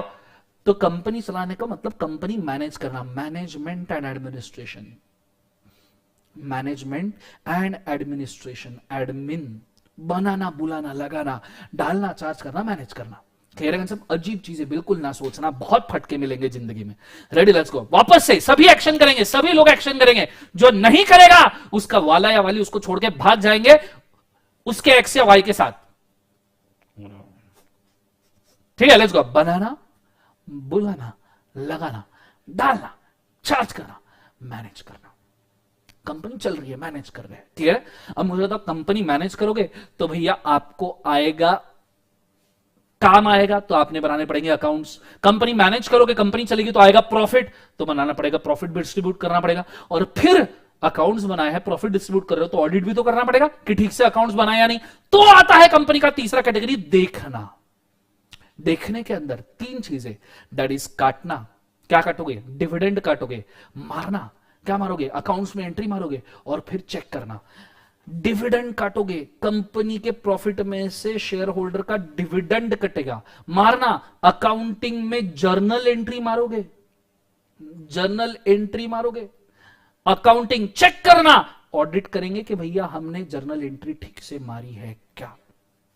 बनाना, बुलाना, लगाना, डालना, चार्ज करना, मैनेज करना, काटना, मारना, चेक करना। क्लियर है सब? मार काट वाली बातें चल रही है, खून खराबा कर रहे हैं हम यहाँ पे, पर मेरे को 10 के 10 चैप्टर याद चाहिए, नहीं तो सच में खून खराबा हो जाएगा जिंदगी के अंदर। ठीक है, वापस से एक बार, बनाना, सब जन एंट्री करेंगे, सब जन, मेरे को 10 के 10 चैप्टर अभी याद चाहिए। बनाना, इनकॉर्पोरेशन, बुलाना, प्रोस्पेक्टस, सब जन साथ में बोलेंगे भी, बनाना, इनकॉर्पोरेशन, बुलाना, प्रोस्पेक्टस, लगाना, कैपिटल, डालना, डिपॉजिट, चार्ज करना, चार्जेस ऑन असेट, मैनेज करना, मैनेजमेंट एंड एडमिनिस्ट्रेशन, काटना, क्या काट रहे हो, डिविडेंड काट रहे हो, मारना, मारो, जर्नल एंट्रीज को मारो, बचपन से वही कर रहे हैं, फाउंडेशन में वही क्या बैठ के जर्नल एंट्रीज, कम से कम 500 जर्नल एंट्रीज मारी है तुमने जिंदगी के अंदर, मारो, अकाउंटिंग करो, अकाउंट्स बनाओ, जर्नल एंट्रीज मारो, तो ये वाला चैप्टर बन जाएगा अकाउंट्स क्रिएशन का, अकाउंट्स, और फिर चेक करना मतलब ऑडिट। बस यही तो 9 चैप्टर है। Incorporation of company, invitation, prospectus, capital and share capital and debentures, deposits, charges on asset, management and administration, dividend and distributable profit, accounts of the company on audit of the accounts. 10 chapter है। इसी के सामने में चाहिए तो इसके section लिख दूं। सेक्शन नंबर 1 से लेके 2 तो है प्रिलिमिनरी, पहला चैप्टर तो वैसा का वैसा ही याद रखना है, प्रिलिमिनरी है तो पता ही होना चाहिए। सेक्शन नंबर 3 से लेके सेक्शन नंबर 22 इनकॉर्पोरेशन, 23 से लेके 42 प्रोस्पेक्टस, कैपिटल 43 से लेके 72, डिपॉजिट 73 से लेके 76, चार्जेस ऑन असेट 77 से लेके 87, मैनेजमेंट एडमिनिस्ट्रेशन 88 से लेके 122, डिविडेंड 123 से लेके 127, अकाउंट्स 128 से लेके 138, ऑडिट 139 से लेके 148, टोटल 470 सेक्शन में से 148 सेक्शन आपको एप्लीकेबल है। ये है आपके 10 चैप्टर। जहन में डाल देना, दिमाग में घोट लेना, मरने के बाद भी, जलने के बाद भी, कब्र के अंदर भी, ये आपको याद होनी चाहिए, मतलब होनी चाहिए, मतलब होनी चाहिए। बात खत्म। चाहिए तो एक्शन एक बार वापस से कर लो। बनाना, इनकॉर्पोरेशन, बुलाना, प्रोस्पेक्टस, लगाना, कैपिटल, डालना, डिपॉजिट, चार्ज करना, चार्जेस ऑन असेट, मैनेज करना, मैनेजमेंट एडमिनिस्ट्रेशन, काटना, डिविडेंड, मारना, अकाउंटिंग, जर्नल एंट्री, चेक करना, ऑडिट। रही बात सेक्शंस की, तो सेक्शन का टेंशन तुम मत लो, तुम फिलहाल सिर्फ नाम याद रखो। सेक्शन में अभी याद करवा दूंगा अगले 10 मिनट में इनके जो सेक्शंस है, कह रहे सब सेक्शन में याद करवा दूंगा। ये रेंज तो भी एटलीस्ट मैं आज आपको याद करवा के जाऊंगा, पहले तुम सिर्फ चैप्टर के नाम याद करो। अब मुझे चाहिए कमेंट्स में, मेरे को मालूम नहीं कि बहुत बड़ा टास्क है आपके लिए या नहीं है, पर मुझे कमेंट्स में ये 9 के 9 चैप्टर, प्रिलिमिनरी पहला पक्का है, 9 के 9 चैप्टर के नाम चाहिए। मुझे एक बार वापस से बताओ, बनाना, बुलाना से क्या क्या है, ठीक है? सब कमेंट्स में भी लिखेंगे। पहली बात, बनाना मतलब कमेंट्स में लिखना, बनाना इज अ इनकॉर्पोरेशन। दूसरा, बुलाना मतलब प्रोस्पेक्टस, लगाना मतलब कैपिटल, डालना क्या डालते हैं, डिपॉजिट, चार्ज करना, चार्जेस ऑन असेट, मैनेज करना, मैनेजमेंट एडमिनिस्ट्रेशन, काटना क्या काटते हैं, डिविडेंड, मारना, क्या मारते हैं? Journal entries. और चेक करना, क्या चेक करते हैं? ऑडिटिंग। क्लियर है सब? ये 9 चैप्टर मेरे को आपको याद चाहिए। चाहिए मतलब चाहिए मतलब चाहिए। ये है आपके चैप्टर्स की लिस्ट जो मैंने आपको बोली। 10 चैप्टर: बनाना, बुलाना, लगाना, फॉर्मेशन, इनकॉर्पोरेशन, बुलाना, प्रोस्पेक्टस, अलॉटमेंट ऑफ शेयर, लगाना, शेयर कैपिटल, डिबेंचर, डालना, एक्सेप्टेंस ऑफ डिपॉजिट, चार्ज करना, चार्जेस ऑन असेट, मैनेज करना, मैनेजमेंट एंड एडमिनिस्ट्रेशन, काटना, डिविडेंड, मारना, अकाउंटिंग एंट्री, चेक करना, audit of the accounts. Basics मतलब प्रिलिमिनरी कंपनी लॉ अलग से। ये है आपका। सेक्शन भी याद हो जाएंगे, टेंशन लेने की जरूरत नहीं है, सेक्शन भी याद करवा के दूंगा अगले 5 मिनट में। पहले आपको चैप्टर्स याद होने चाहिए, ठीक है? सो इनकॉर्पोरेशन, इन्विटेशन मतलब प्रोस्पेक्टस। क्लियर है? इन्विटेशन मतलब क्या? प्रोस्पेक्टस। फिर क्या है आपका? लगाना कैपिटल, डालना डिपॉजिट, चार्ज करना चार्जेस, मैनेज करना मैनेजमेंट एडमिनिस्ट्रेशन, काटना डिविडेंड, मारना अकाउंटिंग एंट्री, चेक करना ऑडिटिंग ऑफ अकाउंट्स। क्लियर है? इनके सामने चाहिए तो मैं इनका सेक्शन नंबर्स भी लिख के रखे हूं, ठीक है? 3 से लेके 22, अलॉटमेंट ऑफ शेयर 23 से लेके 42, शेयर कैपिटल, डिबेंचर। जबरदस्त, जिंदाबाद। जो लोग पूरे चैप्टर्स लिख रहे हैं एकदम सही। तुमको चैप्टर भी याद हो गया ना, मेरी गारंटी है, मेरी गारंटी। 148 सेक्शन तुम्हारे टंग के ऊपर नहीं रख दिए तो नाम बदल दूंगा, ठीक है? पूरे 148, लेकिन अभी चैप्टर्स तुमको याद करने हैं। सो 43 से लेके 72, फिर 73 से लेके 76, अब इसमें भी 76 में 76 बी तक के हैं, ठीक है? उसके बाद में चार्जेस 77 से लेके 87, उसके बाद में मैनेजमेंट एडमिनिस्ट्रेशन 88 से लेके कितने गया? ए चीचा रुका, 78, सॉरी 87, 88 से लेके 122, डिविडेंड 123 से लेके 127, अकाउंट्स 128 से लेके 138, सबने नाम लिखने हैं, ठीक है? और 139 से लेके 148। तुमको तुम्हारे अटेम्प्ट की कसम, तुम्हारे वाली की कसम, 10 चैप्टर अगर याद होंगे ना, मेरे से अभी प्रॉमिस ले लो, पूरे 148 सेक्शन तुम्हारे टंग पे होंगे। That is promise. ये चीज को भूलना मत, ठीक है? अगर अभी आप इसको याद कर लेते हो तो। मैं दोनों चार्ट आपको दिखा रहा हूं, पहले इसको लिख लो, फिर सेक्शन भी कैसे याद करने हैं I will tell you, don't worry about this, ठीक है? पहले ये लिख के रखो, जो भी मैंने बोर्ड के ऊपर लिखा है फटाफट लिख लो, आगे याद रहना चाहिए। हाँ, अगर इसमें भी अगर आप याद करके लिख सकते हो तो बहुत अच्छी बात है। इसको बिना देखे अगर लिख सकते हो ना, मैं खुश हो जाऊंगा, फिर तुमसे भारी कोई दुनिया में आदमी नहीं है, ठीक है? अगर याद करके लिख सकते हो तो गो फॉर इट फास्ट।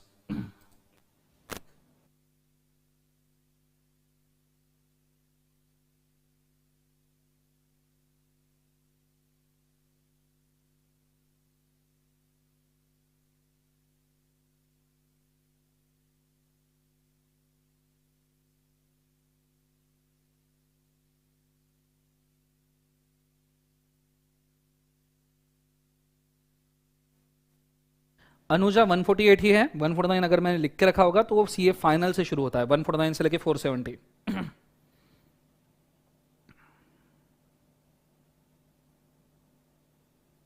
जबरदस्त, जितने लोगों ने कमेंट किया है बहुत शानदार लोगो तुम लोग, मतलब मेरे पास कोई अल्फाज नहीं है जिन्होंने कमेंट करना शुरू किया था। मुक्ता, प्रद्युम्न, तनुजा, जैस्मिन, विपुल, अनुजा, उसके बाद में उमंग, शुभम, राहुल, प्रद्युम्न, प्रियंका, ज्ञानेश्वर, इंदर, सौरभ, जेनिल, हर्षित, रचित, अनुजा, भुवना, अनिष्का, युक्ता, तूफान, हीना, जान लगा दिया खतरनाक।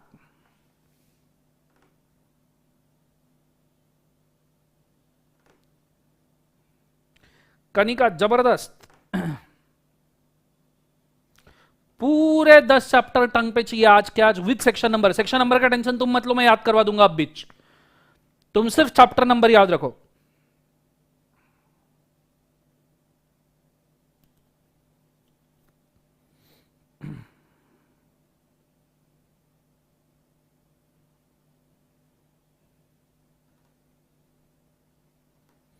और 10 मिनट है अपने क्लास खत्म होने के लिए, अपन सेक्शन याद करके जाएंगे। ये लिखना हो गया क्या मुझे बताइए फटाफट? ये वाला लिखना हो गया क्या बताइए फटाफट?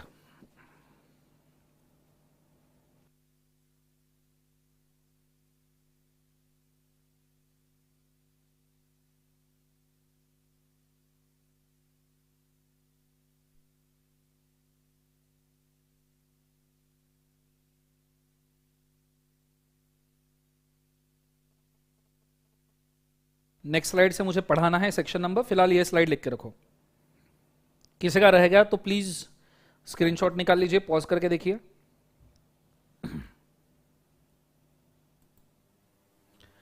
चलो डन, लिखना हो गया, किसी का रह गया तो बताइए। अभी तालियां मत बजाना, अभी तालियां बजाना बाकी है, तालियां बजाने वाला काम तो अभी किया ही नहीं है, तो कोई भी याद करवा देगा। फिर मेरी स्पेशलिटी क्या है, तो आ जाइए, अभी अपन सेक्शन याद करेंगे। सर कैसे याद करेंगे, इतना आसान तो है नहीं सर, कैसे याद करेंगे? करेंगे, क्यों नहीं करेंगे। आज अगर तुम ट्राई नहीं करोगे, 148 सेक्शन की रेंज में अगर तुम याद करने के लिए रेडी नहीं हो, तो 148 सेक्शन का घंटा याद करोगे तुम?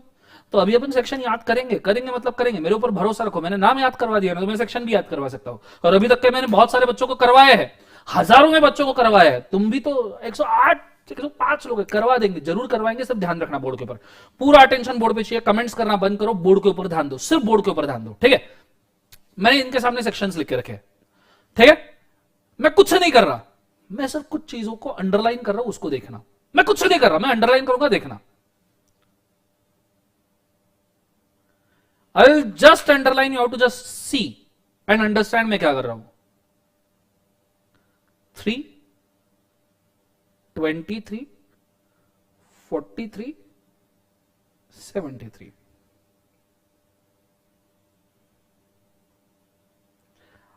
हर जो चैप्टर का स्टार्टिंग सेक्शन है उसका लास्ट डिजिट 3 ही है, 3।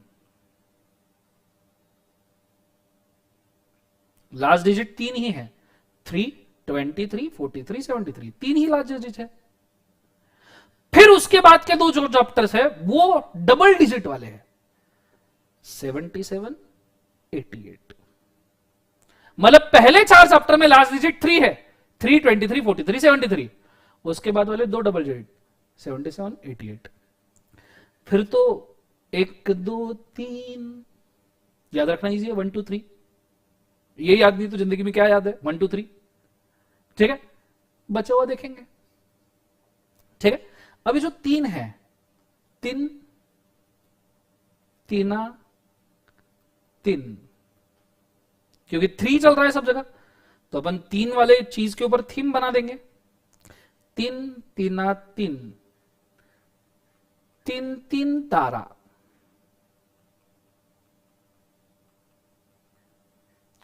3, 3, 3, 3, 3 तारा, 3, 23, 43, 73, 3, 23, 43, 73, 3, 3, 3, 3, 3 तारा, 77, 88। याद है ना गाना, 10, 10, 10, 10, 10 तारा, 77, 88, ठीक है? फिर 123, 77, 88, ये तो ऐसा ही बोलना है, 77, 88। 12 की शो की 123 है पूरा, ठीक है? 123 है तो इसको ऐसे बोलना, 12 के शो के 3 टिकटें हैं। कितने टिकट है 12 के शो के? 3 टिकटें, मतलब 123। 12 के शो के 10, 10, 10, 10, 10 तारा, लिखो कमेंट्स के अंदर, 10, 10, 10, 10, 10 तारा, 77, 88। 12 की शो की 3 टिकटें हैं, गाने में था ना स्टांजा, रात की शो की 2 टिकटें, तो अपन ने चेंज कर लिया, अपन सीए के हिसाब से करेंगे। अपन रात के शो थोड़ी ना देखने जाते हैं, अपन सीए के बच्चे, रात के शो किसके साथ देखने जाएंगे, कोई है ही नहीं जिंदगी में। सो 12 की शो की 3 टिकटें, 2 तो हमारे पास टिकट हो नहीं सकती क्योंकि हम हैं और हमारे साथ कोई है नहीं, तो जाएंगे तो कौन, दोस्त, और दोस्त का ग्रुप तो 3 का ही बनता है, 3 का ग्रुप, दोस्तों का ग्रुप ही अच्छा लगता है। तुम ZNMD ले लो, तुम दिल चाहता है ले लो, सिंपल 3 ही दोस्त है, तो 12 की शो की 3 टिकटें है क्योंकि 3 ही दोस्त साथ में जाएंगे। 3, 3, 3, 3, 3 तारा, 77, 88। 12 की शो की 3 टिकटें हैं। अच्छा कितने में टिकट है, कितने रुपए में? 128 में दिलाऊ, 128 रुपीज की एक टिकट है भैया। 12 की शो की 3 टिकटें हैं, 128 में दिलाऊ, समझना मुझको ऐसा वैसा, मेरे बटवे में है पैसा। मेरे बटवे में कितना पैसा है? 139। मेरे बटवे में कितना पैसा है? 139। तो गाना ही याद कर ला ना बेटा, 3, 3, 3, 3, 3 तारा, 3, 23, 43, 73, 77, 88। 12 की शो की 3 टिकटें हैं, 128 में दिलाओ, समझना मुझको ऐसा वैसा, मेरे बटवे में है पैसा। कितना पैसा है? 139 रुपए। क्लियर है सब सबको? हाँ ना। ये जुगाड़, थोड़ा सा एंड वाला चैप्टर याद करने के लिए जुगाड़, 139। वैसे आपको पता ही है कि हमको टोटल नंबर ऑफ सेक्शंस कितने हैं? 148 टोटल नंबर ऑफ सेक्शंस हमको आपके लिए अप्लीकेबल है। तो इसको मैं थोड़ा और एक कलर से मार्क करता हूं, जिनको टेक्निक चाहिए याद करने के लिए। वैसे मैं इन चीजों को सपोर्ट नहीं करता, पर जहां कुछ काम नहीं करता वो चीज करना जरूरी होता है। याद करने के लिए चाहे कुछ भी करना पड़े, जहन्नुम जाना पड़े, जाके आ जाना।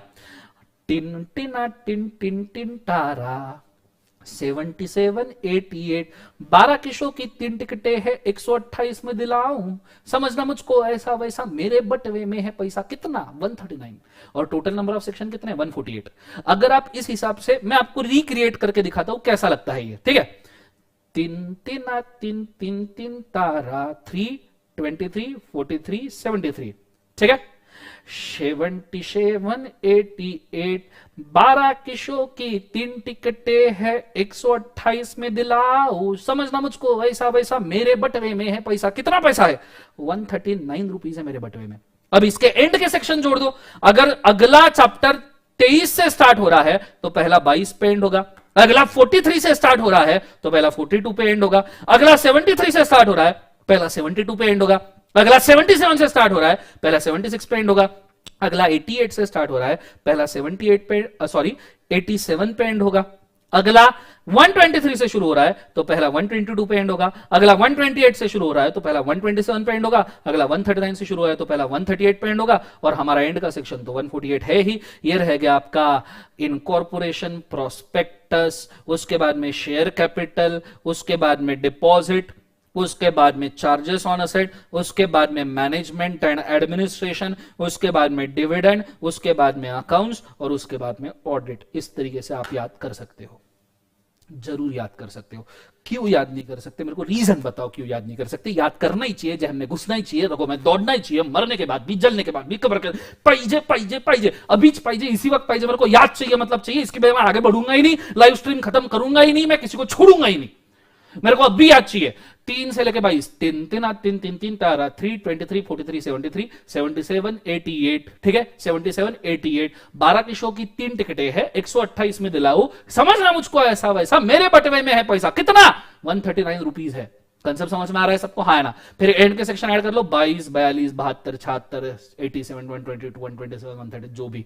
फिर incorporation, prospectus, share capital, deposit, charges, management administration, dividend, accounts and audit. ये तरीका है इसको याद करने का।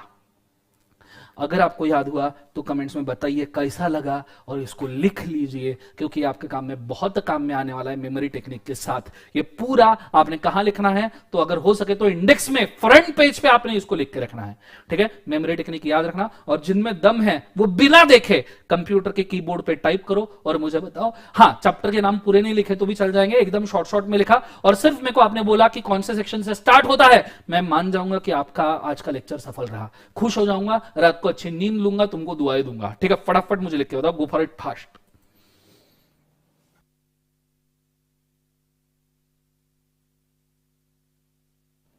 कैसा लगा, याद हो रहा है नहीं हो रहा है जरूर बताइए। इसके पहले के तो सब बच्चों को फेस टू फेस में याद करवाया था, लाइव स्ट्रीम में फर्स्ट टाइम कर रहा हूं जिंदगी में।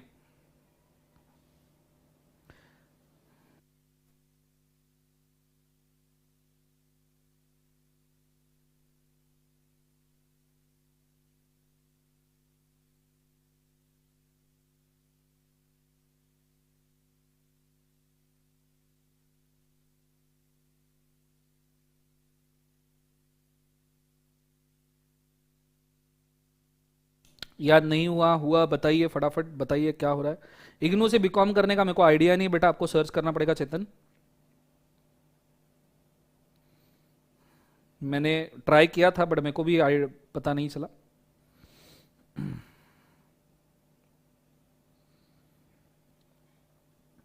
बहुत बढ़िया सुनी था, अगर अभी याद हुआ है तो बहुत ही अच्छी बात है।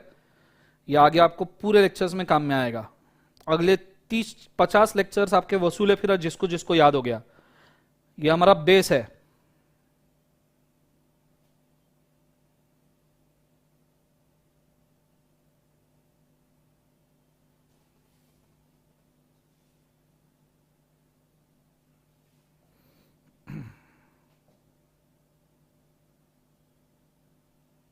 चलो जबरदस्त, सबको याद हो रहा है। बिना देखे अगर लिख रहे हो तो मैं तो मतलब मैं हवा में हूं अभी, 9th क्लाउड 9।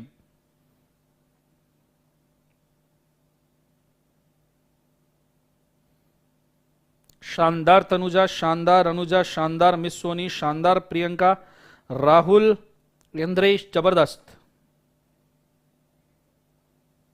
10 से 11:30 हमारा समय होता है बेटा पढ़ाने का, 10 से 11:15।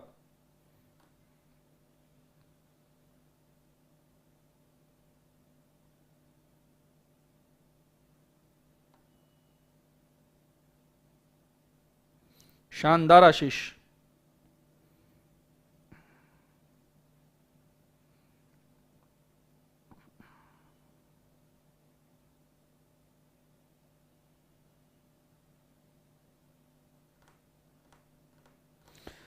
याद हो गया तो बहुत अच्छी बात है बच्चों।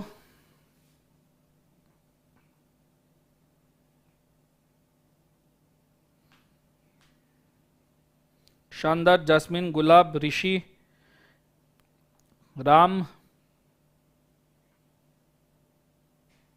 इंद्रेश,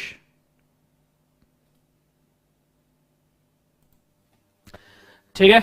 सो यहां पे आपके चैप्टर याद हो गए। अब सिर्फ आपने एक होमवर्क में आज चीज करनी है, फर्स्ट टाइम होमवर्क दे रहा हूं, इज्जत से करना, ठीक है। थोड़ी सी इज्जत रख लेना, क्योंकि इतनी मेहनत की है मैंने, तो मैं थोड़ा सा डिजर्व करता हूं ये होमवर्क देखना। प्लीज ये चीज करना, और इस होमवर्क को आपने इंस्टाग्राम पे डालना, फेसबुक पे डालना, सब जगह डालना। इस चार्ट को भी आप इंस्टाग्राम, फेसबुक, सब जगह पे डाल दो कि आपने होमवर्क किया है। तो मैं, अगर आप मेरे को फॉलो कर रहे हो, मैं आपको फॉलो कर रहा हूं, कहीं ना कहीं दिख जाए, मेरे को टैग करो, स्टोरी में लिख दो, चाहिए हर जगह लिख दो, पर मेरे को दिखना चाहिए आपने होमवर्क किया। एटलीस्ट 100 लोग हैं स्ट्रीम में, तो 100 लोगों का तो मेरे को दिखना ही चाहिए टैग, कम से कम। और ये पूरे चार्ट को टैग दिखना चाहिए मेरे को। मैं बोल रहा हूं इंस्टाग्राम पे, फेसबुक पे मेरे को टैग दिखना चाहिए। और आपने सिर्फ क्या करना है, आपने बिना कुछ देखे, अभी आपको याद हो गया, आई होप सो आपको ये याद हो गया होगा। तो आपने बिना कुछ देखे सिर्फ एक बहुत अच्छा चार्ट बना है, फर्स्ट पेज पे या बीच में भी कहीं बनाया तो मेरे को कोई दिक्कत नहीं है, पर ये चार्ट आपको अगले 40-50 लेक्चर बहुत हेल्प करेगा, याद रखना। आपने कुछ नहीं करना है, serial number, name of the chapter, ठीक है, और starting section and ending section. बस ये चार्ट खुद के मन से बनाना है, एकदम प्रामाणिकपणे खुद के मन से आपने ये चार्ट बनाना है। Serial number, name of the chapter, starting section, ending section, ये चार्ट एकदम कलरफुल, जितने ज्यादा कलर यूज कर सकते हो, एक एक लाइन का गैप छोड़ के बाकायदा हर एक चैप्टर के नेम के बीच में, कि भैया आपने सीरियल नंबर 1 डाला, लिखा आपने प्रिलिमिनरी, बाकायदा एक लाइन का गैप, फिर 2 डाला, इनकॉर्पोरेशन एंड फॉर्मेशन, बाकायदा एक लाइन का गैप, फिर 3 डाला। ऐसे आपने पूरा ये बनाना है बिना देखे, बराबर सेक्शन के हिसाब से। इतना भी आपने कर दिया, बचा हुआ पूरा 148 सेक्शन का रिस्पॉन्सिबिलिटी मेरा, जो मैं बहुत अच्छे से निभाऊंगा। ये अगर आपने याद कर लिया ना बेटा, सेक्शन की रेंज, मैं आपको यकीन देता हूं, चैप्टर शुरू करने के पहले आपके टंग पे सेक्शन रहेंगे। मतलब आपने वो सेक्शन पढ़े भी नहीं होंगे, चैप्टर शुरू करने के पहले आपके टंग पे सेक्शन रखेंगे, ये मेरा वादा रहा। क्लियर है सर? आप सिर्फ इतना याद करो। आई होप अभी के लेक्चर में आपको मजा आया होगा, और मजा आया तो मुझे जरूर बताइए, लाइक ठोकिए, शानदार लाइक ठोकिए अगर आपको मजा आया अभी के लेक्चर में, और मुझे बताइए कि आपको अच्छा लगा, कमेंट्स में बताइए मुझे आपको अच्छा लगा करके, मैं खुश हो जाऊंगा। आज के लिए मैं इतना काफी करते हैं, दर्शन करें, signing out, good day, God bless you, take care, जय हिंद, जय भारत।